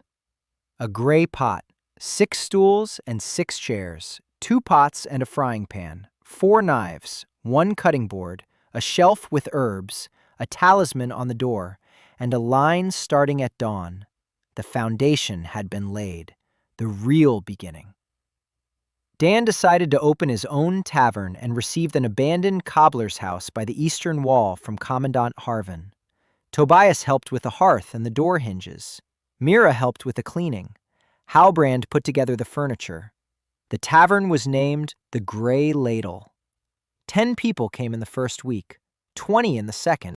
Soyeon hung a talisman of the Order of Light on the door as protection against unannounced inspections by the church. By the 6th month, the Gray Ladle had become the center of Hestmark. Not officially. Officially, the center was the temple, the town hall, and the barracks. But people went to Dan. In the morning, those heading into the rift would come. In the afternoon, the wives and children of those who hadn't returned. In the evening, everyone else. Dan cooked non-stop. From dawn until midnight, his hands remembered the rhythm. His body had grown accustomed to it. He'd gained weight. The muscles in his forearms had grown stiff from constant work with a knife. His face was tanned from the heat of the hearth. He was 16 in this world, but his eyes were older. They were the eyes of a 29-year-old man who knew what a 16-hour shift felt like, and hot oil on his skin, and the chef's shout from behind him. The Book of Monsters filled his 2nd notebook. 32 species, each with a detailed cutting diagram, each with notes on its effects, each with a recipe. Some had 2 or 3 variations. Ashwolf, a stew for strength and speed, a pureed soup for eyesight.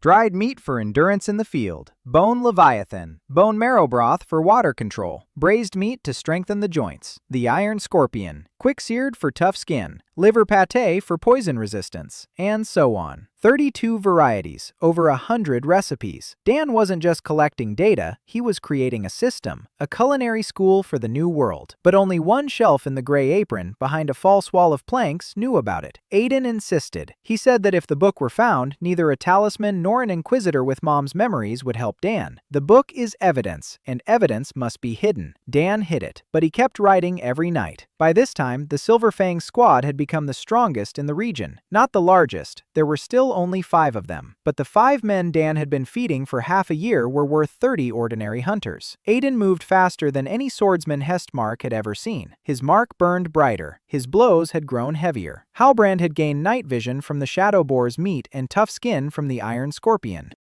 On the last raid, the ash wolf's claws had slid across his forearm, leaving only a scratch. In the past, that would have torn him to the bone. Rain controlled water and ice simultaneously. He created walls of frozen moisture in the air. Mira could see in the dark. She never missed a shot. Once, she hit an acid griffin in the eye with an arrow while it was in flight from 200 paces away. So-Yan healed faster and more deeply. Her mana regenerated twice as fast as usual after Dan began preparing her a decoction of swamp crab liver with honey and mint every morning. Rumors spread, slowly but surely. In neighboring garrisons, people were asking what kind of squad from the border town was clearing red-class fissures without suffering any losses. Hunters from other guilds came to watch. They saw 5 of them, ordinary-looking. Not the biggest, not the richest, but with something in their eyes that set them apart from everyone else. Contentment. Not the dull contentment of a full stomach. The deep contentment of a person who is fed properly, who is fed for his own sake, personally, by name. But the rumors brought more than just the curious. One evening, a man whom Dan had never seen before walked into the gray collar. Tall, wearing a travel cloak, clean hands, trimmed nails, a ring on his little finger bearing a coat of arms, a lion and a set of scales. The Wallenberg Trading House. The man sat down at the bar. He looked around. He asked what was on the menu. Dan poured him some porridge with stewed turnips, the usual. The man ate in silence. He finished. He thanked him. He left a silver coin on the counter. He left. Dan looked at the coin. Silver. In Hestmark, they paid with copper. Silver meant the capital. He put the coin away and went back to work. But that evening, he told Aiden. Aiden turned pale. The Wallenberg Trading House. The largest supplier of materials from the rifts. Hides, bones, scales. They controlled the entire chain, from hunting to sale. Monster meat was the only thing they didn't touch, because meat was trash. If they found out that meat wasn't trash, but a resource more valuable than anything else, Aiden didn't finish his thought. Dan finished it for him. They'll come. Not in a year, in a month, maybe sooner. The man with the ring was a scout. He'd come to take a look, to test the waters, to sniff around, to report back. The chain of events had been set in motion. Dan stood in the empty gray cloak. Night. Everyone was gone. The fire in the hearth was dying down. He looked at his hands, at the seal, at the 4 knives on the wall, at the book behind the false wall. 6 months. He had assembled a squad of the 5 strongest hunters on the border. He had opened a tavern that fed 20 people a day. He had written a book that could change the world. And now the world had come to him. Not with gratitude, with greed. They arrived 3 weeks later, not quietly, with a roar. 4 covered wagons rolled into Hestmark through the main gate. A coat of arms on the sides, a lion and a set of scales. The Wallenberg Trading House. At the front, a woman riding a black horse, her red hair tucked under a traveling hat. Men's boots, a leather traveling suit. At her waist, not a sword but a purse the size of a fist, and a pipe, cherry tobacco. The scent reached Dan before he saw her face. Irene Wallenberg, 24 years old, heiress to a trading house. She came in person. With her were 12 bodyguards and 1 man in a black hooded cloak, a clerk or a lawyer, or both. Irene dismounted at City Hall. She spoke with Harvin behind closed doors for 20 minutes. Harvin came out red-faced. Irene emerged calm. She walked down Hestmark as if it were her own estate. People parted for her, not out of fear, out of the scent of money. The Wallenbergs could buy the entire city, and everyone knew it. She found the gray apron an hour later. She stopped at the door, read the sign, looked at the amulet of So-Yan. She smiled. She went inside. Dan was standing behind the counter, cleaning fish, river fish, the ordinary kind. He looked at her. She looked at him. Red-haired, sharp-nosed, green eyes, intelligent, dangerous. She sat down behind the counter. She looked around the room. 2 tables, 12 seats, rough furniture, a shelf with herbs, a soot-stained ceiling, a hearth with a steady fire, and a smell that made her jaw clench. She hadn't expected it. It was a tavern in a border town, no bigger than 2 sheds. It couldn't possibly smell like that. But it did. Like fried onions in rendered fat. Herbs. Fresh bread that Dan had learned to bake a month ago from that golden grain. And something else. Something made you want to sit down and never get up. Irene spoke, in a businesslike tone. She said that the Wallenberg trading house was interested in a partnership, that they'd heard about a hunting party that was producing extraordinary results, that the source was obvious: the cook, the boy with the gray seal. She didn't ask, she stated a fact. She said that the Wallenberg trading house was ready to offer a contract, an exclusive one. Dan would move to the capital, work for the house, cook for their hunters, receive a salary of 10 gold coins a month. That's more than the garrison captain earns in a year, plus housing, plus security, plus any food he asks for. Dan listened. He was cleaning fish. When she finished, he asked one thing: who decides who he cooks for? Irene said the House of Wallenberg. Dan shook his head. He said no. Irene raised an eyebrow. She asked again. Dan repeated himself. No. He doesn't work for the house. He works for people. For specific people. People he knew by name. People he saw every day. He didn't need 10 gold pieces. He needed a hearth, a knife, and a person across from him.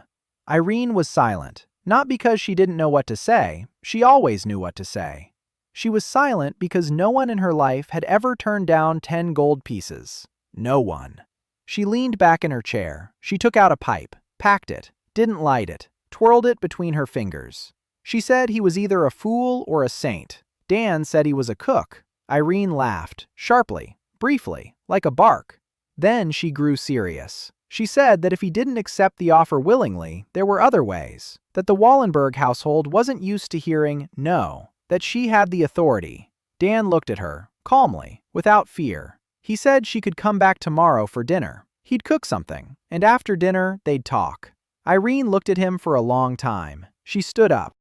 She left. Dan cooked all evening and all night. Not for the unit, for her. He saw Irene. He read her. An expensive raincoat but worn-out boots, so she walks more than she rides. A pipe with cherry-flavored tobacco, so she has a sweet tooth but is shy about it. Clean hands but a callus on the middle finger of her right hand. She writes a lot. She works. She's no idler. Her eyes are intelligent but tired. She sleeps little. She makes a lot of decisions, always in character. An heiress, a negotiator, a tool of the family. He approached her mentally the same way he'd approached every guest in his past life. What she needs, not what she wants, what she needs. She needs someone to ask her what she wants, for real, not for the sake of it, for her sake. In the morning, he went to the market. He bought a duck, alive, with his last copper coins. He came back, slaughtered it, plucked it, gutted it, removed the breast, 2 pieces, even pieces, with the skin on. He scored the skin in a crisscross pattern, finely, just as the chef in Portland had taught him. A skillet, cast iron, hot. The breast, skin side down, slowly, over medium heat. The heat seeps out of the skin turns crispy. Golden, 10 minutes, flip it, 3 minutes, remove it, let it rest, 5 minutes under a cloth. Then the sauce, cherries, wild, small, sour. He found a bush behind the east wall 2 weeks ago. He picked them, dried some, left some fresh. He crushed the fresh cherries, tossed them into the skillet where the duck had been roasting. The juice sizzled, mixed with the duck fat. Dan added a drop of honey, a pinch of salt, a knife tip of horseradish, reduced it by half. The sauce became thick, dark, glossy, sweet and sour with a smoky note from the duck fat. He placed the breast on a clay plate, sliced it thinly, in a fan shape, drizzled it with the sauce. Next to it, he placed a handful of sautéed grains with mint. Done. Irene came by in the evening, alone, without security. She sat down at the counter. Dan placed the plate in front of her. She looked at it, frowned, asked what it was. Dan said it was duck breast with cherry sauce. Irene said she hadn't asked for duck. Dan said he knew. He asked her something, quietly, simply. He asked what she herself liked to eat, not what she needed to eat for business, not what was served at receptions at the Wallenberg residence, what she liked. Irene opened her mouth, closed it, opened it again. She didn't say anything. She didn't know the answer.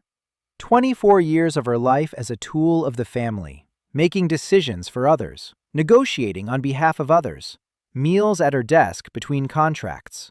No one had ever asked what Irene liked. Irene hadn't asked herself either. Dan said she should give it a try. Maybe this was what she liked. She just hadn't known it before. She picked up a knife and fork. In Hestmark, they ate with spoons. But she was from the capital. She had a fork. She cut off a piece. The skin cracked. Juice ran down the plate. She put it in her mouth. She chewed, slowly. Her eyes widened. She chewed, and something changed in her face. Her armor was cracking. The businesslike tone, the sharp gaze, the ring, the pipe, all of that was just a shell, a defense. Beneath it was a girl whom no one had ever fed just for the sake of it. Irene finished the breast. She finished the grains. She wiped up the sauce with a piece of bread. She sat there, silent. Then a streak ran down her cheek. One. Quick. She wiped it away with her palm. She stood up. Her voice was different, quieter. She said she'd tell the Wallenberg household that the cook had refused, and that she personally recommended leaving him alone. Dan asked why. Irene said it was because the duck breast with cherry sauce was the best thing she'd ever eaten in her life, and because a man who can cook like that can't belong to anyone. She left. She returned 2 days later, without the Wallenberg's coat, in a plain shirt. She sat down at the bar. She said she'd written to her uncle, Magister Otto Wallenberg, that the chef wasn't for sale, that if her uncle wanted to send people by force, let him do so, but she wouldn't take part. Dan asked what her uncle would say. Irene said her uncle would respond with men, and that she needed to think about whose side she was on. Dan poured her some broth. She drank and thought. A week later, 4 wagons from the Wallenberg estate left Hestmark, without Irene. She stayed behind. She rented a room above a hardware store. She hung a sign on the door, sales agent, independent. She started working for herself, and every evening she came to the Gray Apron. She sat down at the counter. She ate what Dan cooked, in silence, with her eyes closed, like So-yeon. But for a different reason. So-yeon closed her eyes because she was afraid to see. Irene closed hers because she wanted only to feel. Otto Wallenberg's reply arrived a month later. Not by wagon, by people, at night. Dan was sleeping at the Gray Apron on a cot behind the bar. He woke up to a sound, not a loud one, a quiet one. The creak of the door hinge, the very same hinge that Tobias had installed. Tobias installed hinges perfectly. They didn't creak. So someone had removed So-yeon's charm from the door, and the charm had been secured to a wire that was hooked onto the hinge. They'd removed the charm, they'd moved the wire. The hinge creaked. Dan lay in the dark with his eyes open. 3 of them. He couldn't see them. He heard them. 3 sets of footsteps. Light, professional, mercenaries, not soldiers. Soldiers stomp, mercenaries glide. The first was moving toward the post. The second was circling around to the left. The third stayed by the door. Dan quietly reached under the bed. Olin's knife, a combat knife, not a kitchen knife. But he wasn't going to use it to cut anyone. He was going to survive. Dan rolled off the cot onto the floor, quietly. The first mercenary stepped behind the counter. He saw the empty cot. He froze. Dan was already by the hearth. He knew his kitchen in the dark. Every corner, every object. 8 years working in the kitchen. Half that time in the dim light of early morning, when the restaurant is still asleep and you're already chopping. The darkness isn't the enemy. The darkness is home. He grabbed a bag of flour, a 5-kilogram one, and hurled it toward the door. The bag burst against the wall. Flour dust filled the room. All 3 began to cough. Dan grabbed a cast-iron skillet, heavy, hot. It had been sitting by the hearth after the evening's cooking. It hadn't cooled completely. He struck the first mercenary on the arm that was reaching toward him from the cloud of flour. A crunch, a scream. The mercenary fell. Dan leaped over the counter. The second mercenary lunged at him. Dan hurled a clay pot of salt at him. The pot hit him in the face. Salt in his eyes. A second scream. The third was at the door, a professional. He didn't lose his composure. He stepped forward. A blade flashed. Dan retreated toward the hearth. He grabbed a poker, a long iron one, and blocked the blow. Metal against metal. Sparks flew. The mercenary was faster, stronger, trained. Dan wasn't a fighter. He was a cook. But a cook who'd worked in the kitchen for 8 years knows one thing. In a confined space, the one who knows the territory best wins. Dan retreated toward the chimney, a wide one. Tobias had widened it when he was rebuilding the hearth. Dan squeezed inside. The mercenary followed. Dan was thin. The mercenary wasn't. He got stuck. Dan made his way out through the chimney onto the roof. He jumped down. He ran toward the barracks, leaving a trail of soot and flour behind him. He pounded on the gate until they opened it. Aiden burst out wearing nothing but pants, a sword in his hand. 10 minutes later, 3 mercenaries were captured, one with a broken arm, the second half-blind from salt, the third stuck in the chimney. Harvin interrogated them in the morning, hired through a middleman. The client was unknown. The mission, to retrieve the cook alive, deliver him to the capital. The client was unknown. But Dan knew. Irene knew. She came to the barracks, pale. She said it was her uncle, Otto. He wouldn't take no for an answer. He wouldn't accept her betrayal. And he sent men. Aiden stood there with a look on his face that made the barracks soldiers avert their eyes. He said there wouldn't be a third time, that they'd attack again, that a decision had to be made. Dan stood in the corner and thought, not about the mercenaries, about the chimney, about the torment, about the frying pan. He'd just survived a fight using kitchen utensils, and he wasn't afraid. He was upset about the frying pan. It had bent. It had been a good frying pan. Irene proposed a solution. Not a military one, a business one. She knew how the Wallenberg household worked. She knew its weak spots. Uncle Otto is strong but greedy. If you show him that it's more profitable to cooperate than to fight, he'll choose profit. Always. Irene proposed a deal. Gray Ladle would come under the formal umbrella of the Wallenberg house. Irene, as an independent agent, would act as a mediator. The house would get a share of the reputation but wouldn't control the kitchen. Dan would cook whatever he wanted for whomever he wanted. In exchange, the Wallenberg house provides food supplies and protection from competitors and the church. Dan listened. The plan was good, business-minded, logical, but it lacked one thing: power. Otto Wallenberg understood only power. Not physical power, but economic power. He needed to be shown that Dan was worth more alive and free than captured and chained. Dan asked Irene if she could arrange a meeting with his uncle in person. Irene said she could, but that it was dangerous. Dan said he'd escaped down the chimney from 3 mercenaries with a cast-iron skillet in his hand. Things had been worse. Irene laughed. For the first time in his presence, not briefly, not sharply, genuinely. The meeting was set for 2 weeks later, in Hestmark, on neutral ground, at the Gray Apron.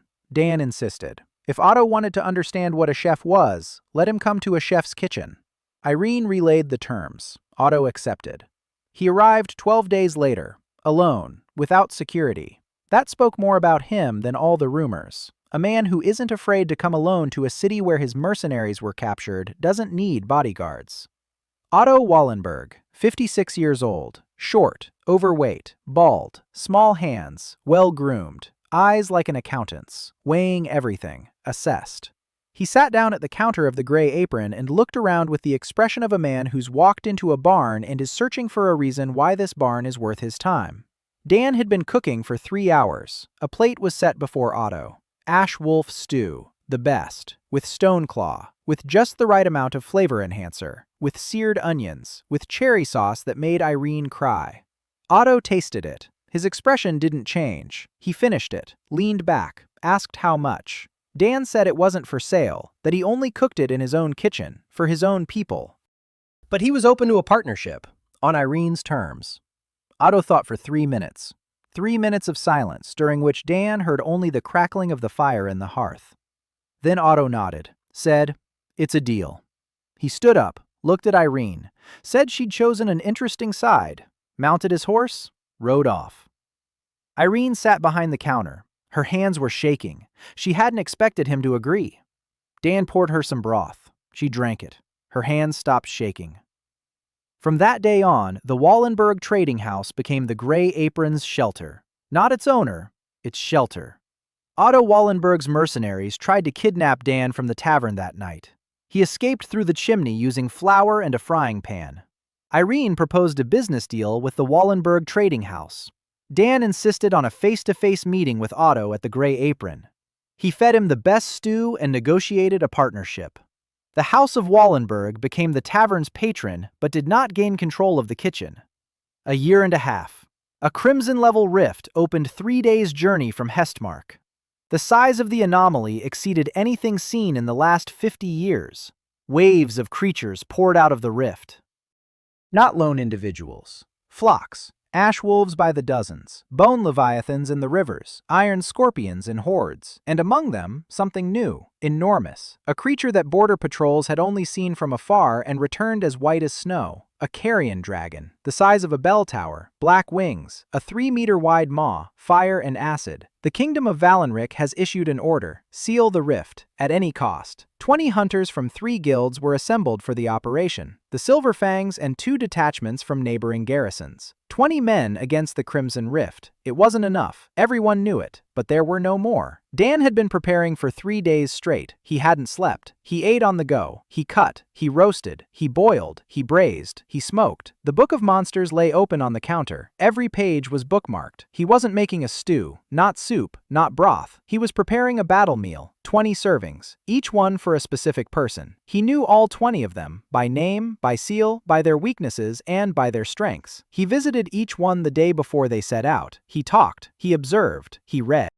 For the swordsman from the second squad with a bad knee, he prepared stewed swamp crab meat with fermented turnips, for the joints and to resist poison. To the archer with low stamina, he gave dried ash wolf meat with a stone tick enhancer, for speed and stamina for 12 hours. For the fire mage, he made a decoction from the glands of a scaly hunter, a paradox, cold glands for a fire mage. But Dan knew that contrast amplifies the element, like cold water on a scorching hot skillet. Steam. Power. Rain received a double portion of leviathan broth, dark and thick, simmered for 24 hours. Mira received pureed soup made from the liver of a shadow boar, for night vision and long-range sight. She'll be able to shoot in the pitch-black darkness of the rift as easily as in broad daylight. Halbrand got a steak. It was Dan's first time cooking a steak in this world. A tenderloin from an ash wolf, a thick cut, seared in a cast-iron skillet. A new one. Irene brought it. 3 minutes on each side. Let it rest for 5 minutes. The crust was dark and crispy, pink on the inside. Salt, pepper root, nothing extra. Halbrand ate his steak without saying a word. But when he finished, he looked at Dan and nodded. Once. Just like back then, when he first took the bundle of dried meat. But his eyes were different. Back then they held reluctant gratitude. Now they held trust. Soyeon didn't receive meat. An herbal decoction made with leviathan broth, mint, honey, wild garlic, a root that reduces inflammation. Mana restoration. A lot. Quickly. She drank it, closed her eyes. The healer's seal on her palm flared brighter than ever.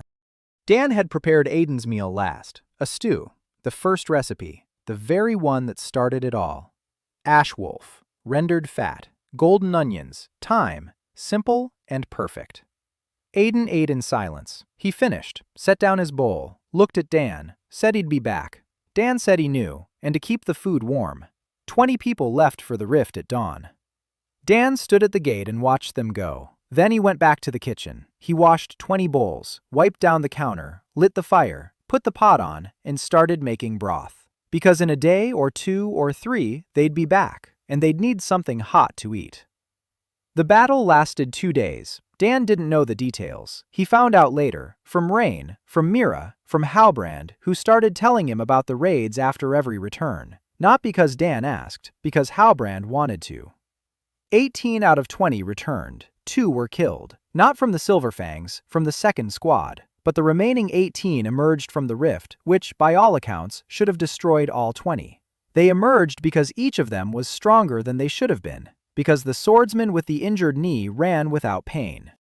Because the fire mage unveiled an attack twice as powerful as usual. Because Rain created a wall of ice stretching from the floor to the ceiling of the rift and held it for 40 minutes while the others retreated.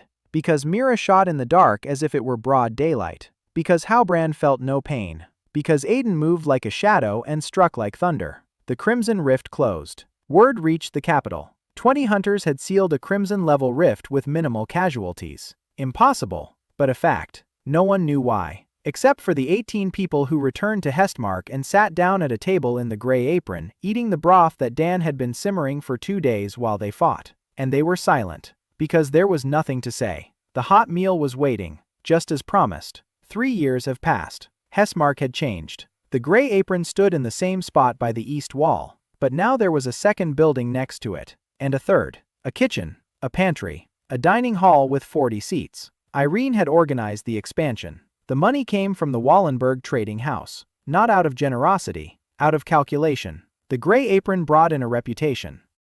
That reputation brought in money. But Dan was still standing behind the counter, every day, from dawn until midnight, with the same 4 knives on the wall, with the same cutting board from Tobias, with the same cast iron skillet. A new one, the second one.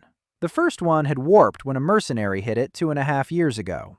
The Book of Monsters now filled 5 notebooks, 64 species, over 300 recipes, and next to it on the shelf stood 4 more books, not written by Dan, by his students. There were 4 of them, 3 girls and 1 guy, all with gray seals, all despised, all hungry. Dan found them just as Aiden had found him. He saw their hands, he saw their hunger. He sat them down at the table, he fed them, then he gave them a knife. He taught them for a year. Not recipes, principles. Don't cook a dish for this person. Look at them, read them, get to know them, and then the mark will respond. Not everyone succeeded. Of the 10 he tried to teach, 4 remained. In these 4, the cook's mark flickered just as it did in Dan. Fainter, but it shone. They could cook monster meat. Not as well, not as precisely, but they could. And Dan sent them off.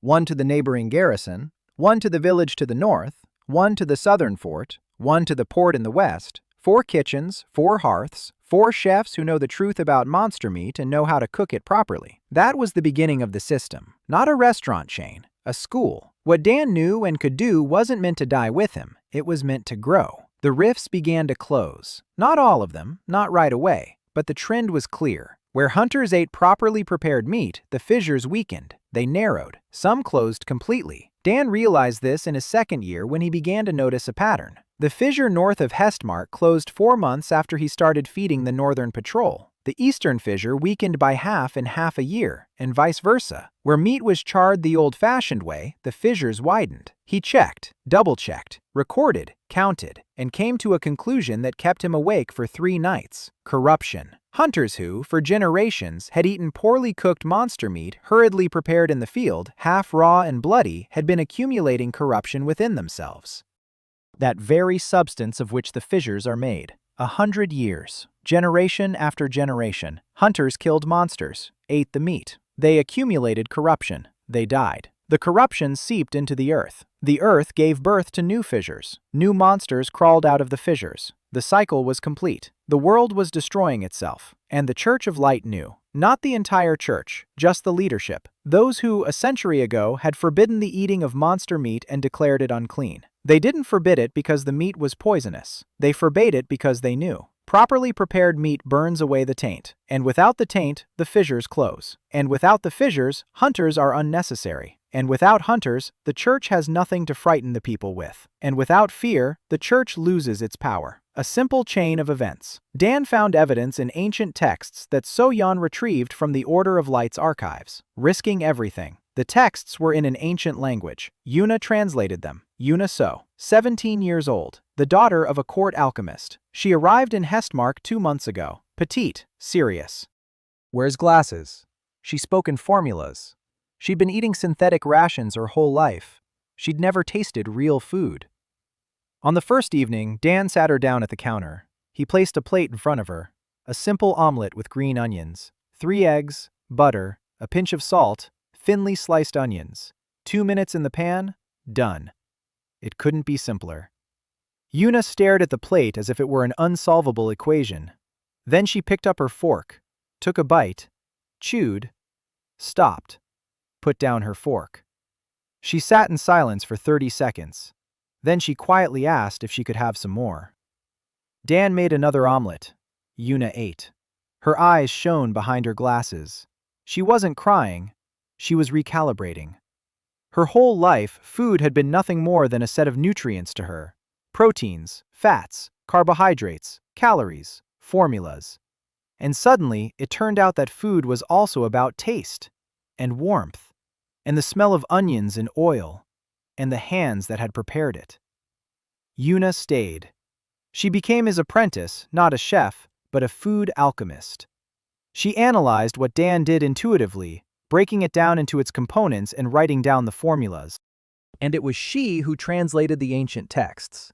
Texts that told of the great chefs, an order that existed 1,000 years ago, before the Church of Light, before the ban. Cooks who prepared monster meat and fed people, and the rifts closed, and the world was in balance. The church destroyed the order, burned the books, killed the cooks. Almost all of them, but some fled, left Askengard, to other worlds, through the developed that were then still passages rather than wounds. They fled and took their knowledge with them, recipes, techniques, and they blended in among the people of other worlds. They forgot where they came from, they forgot what they knew how to do. But they passed their knowledge on, from generation to generation, from mother to daughter, from grandmother to grandson. Fermentation, smoking, acid-based marinades, working with salt, slow cooking, everything Dan knew, everything his grandmother in Maine had taught him. The grandmother who sang psalms over her pots and said that God lives in the kitchen. The grandmother who was the last of her line, a line that traced its origins back to the ancient cooks of Askengard. Dan isn't a time traveler, he's a returnee. And his grandmother's recipes are 1,000 years older than she is. He learned this and wasn't surprised. Standing in the kitchen of the Gray Apron, holding a scroll written in an ancient language, he wasn't surprised. Because he knew. He'd always known. From that very first moment when he woke up in a stranger's body and set out to save the bow. He isn't here by chance. He's here because the world called him. A black-level rift opened over Hestmark in the middle of the 3rd year, not near the city, above the city. The sky cracked. A black vortex the size of a city block hung over the rooftops. Out of it crawled something that even the Silverfangs retreated from. The church ordered an evacuation for those who could pay. The rich loaded up their wagons, merchants fled. The city's poor remained, the elderly, children, the sick, those who didn't have a coin for a wagon. The guilds sent reinforcements, just the Silverfangs, to be slaughtered, no one else. Hestmark was a border town, a disposable one, not worth an army's attention. Dan stood in the doorway of the Gray Apron and looked up at the sky. A black vortex spun slowly. Sparks fell from it. Each spark became a creature the moment it touched the ground. He went back inside, took off his apron. He tied on a clean one. He grabbed the knives, all 4 of them, and he went out into the square. Alone, with the cauldrons. 3 enormous cauldrons that Tobias had been forging for the past month, based on his blueprints. Dan rolled them along the cobblestone pavement, one after another. People watched. Mira was the first to run up. Silently, she grabbed one of the cauldrons and began to drag it. Behind her came Halbrand, Soyeon, Rain, Irene, Yuna, and Clara. Clara Wetter. She'd come to the Gray Apron a year and a half ago, a veteran without a left arm. She drank. She wanted to die quietly. Dan had been cooking for her for 3 days. He'd been thinking. He selected the ingredients, stewed carrion dragon meat with an anti-inflammatory root, a dish he'd crafted especially for her. Clara ate, and for the first time in 3 years, the arm she was missing didn't hurt. The phantom pain was gone. She came in that morning. She placed her old 2-handed sword on the counter. She said she'd security, payment, and food. Dan poured her some coffee. She stayed. Forever. Now Clara was hauling the 3rd cauldron with 1 hand. She didn't have a second one, but Clara's 1 hand was enough for 3. They set up the cauldrons in the center of the square. Dan lit 3 fires, 3 open-air kitchens. They hauled everything out of the Gray Apron's pantry: monster meat, preserved foods, bones for broth, herbs, salt, and oil. Dan stood before the city, not before an army, before the people. Before the bakers and blacksmiths and shoemakers and the elderly and the children. And he said 1 sentence. He said they would eat. Everyone. Right now. 300 people watched him. The young cook with the gray seal of the spoon on his palm, the 4 knives on his belt, the 3 cauldrons over the fire. Dan began to cook, faster than ever before. His hands flashed. The knife clattered against the cutting board. Meat flew into the pots. Mira helped. She chopped vegetables. Soyeon tended the fire. Hae-ri-jun, who had arrived from the capital 3 months ago and had since spent every evening in the gray apron kitchen folding dumplings, stood nearby shaping them. Quickly, exactly, with both hands, 200 pieces an hour. She said it was a strategically important skill. Ren counted the portions. Yuna measured out the ingredients. Clara hauled the pots. 300 portions, each one for a specific person. Dan looked at everyone who approached. For 2 seconds, that was all it took. 3 years, thousands of faces. He knew these people, all of them. He gave the baker a stew with a strength enhancer for his hands. The blacksmith got broth for heat and endurance. The shoemaker received shadow boar meat for speed. To the old woman who lived by the south gate, warm pureed soup so her bones wouldn't ache. To a child of about 10, porridge made with leviathan broth. Light, filling, bestowing courage. Everyone ate, everyone changed. Not into a hero, into themselves, into the best version of themselves. The inquisitor who had arrived with the church 3 days ago to arrest people for heresy stood at the edge of the square and watched. Dan walked up to him. He held out a bowl. The inquisitor looked at the bowl, at Dan, at the sky where a black vortex swirled. He took the bowl. He ate standing up. When the first creature fell from the rift, the city rose to its feet. 300 people, with spoons in one hand and weapons in the other, some with swords, some with hammers, some with pokers, some with carving knives. The Silver Fangs led the way. Aiden in front, Halbrand on his right, Rain on his left, Mira on the roof with a bow. So-yeon brought up the rear. Clara wielded a two-handed sword with one hand. Hae-ri held a straight sword and wore an icy expression. A militia of bakers, blacksmiths, and shoemakers followed behind them. For that 1 hour, each of them became stronger than they had ever been in their entire lives.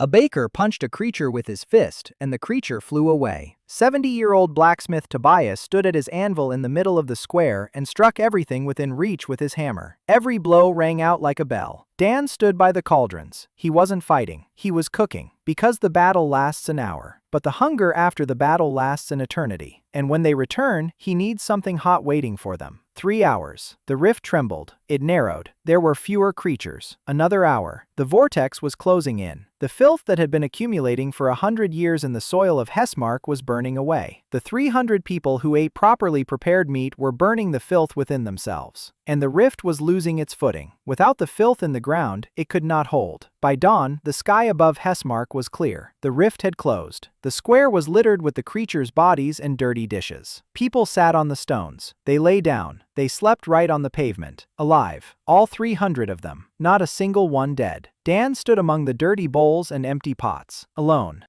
Everyone else had fallen asleep or left.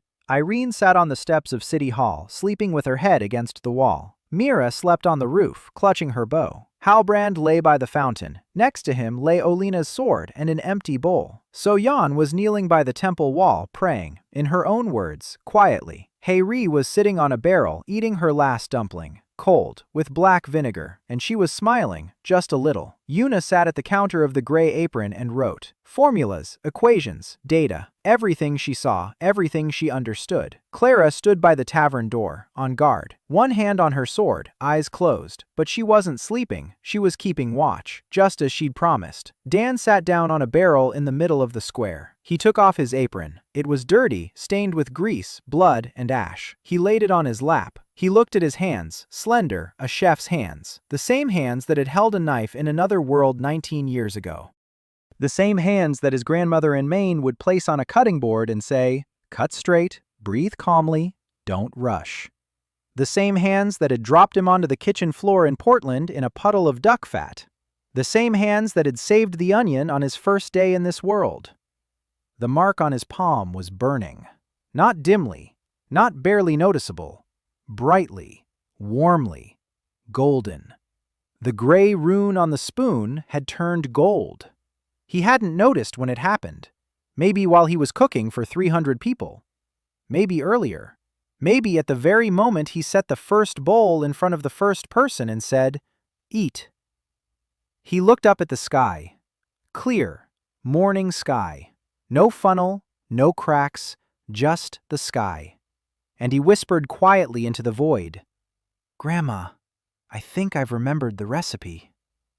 A breeze swept across the square, warm, carrying the scent of smoke and bread and something sweet. Cherry, like Irene's tobacco. Or like Grandma's cherry pie, which she used to bake on Sundays at the diner on the Maine coast. Dan sat on a barrel and smiled.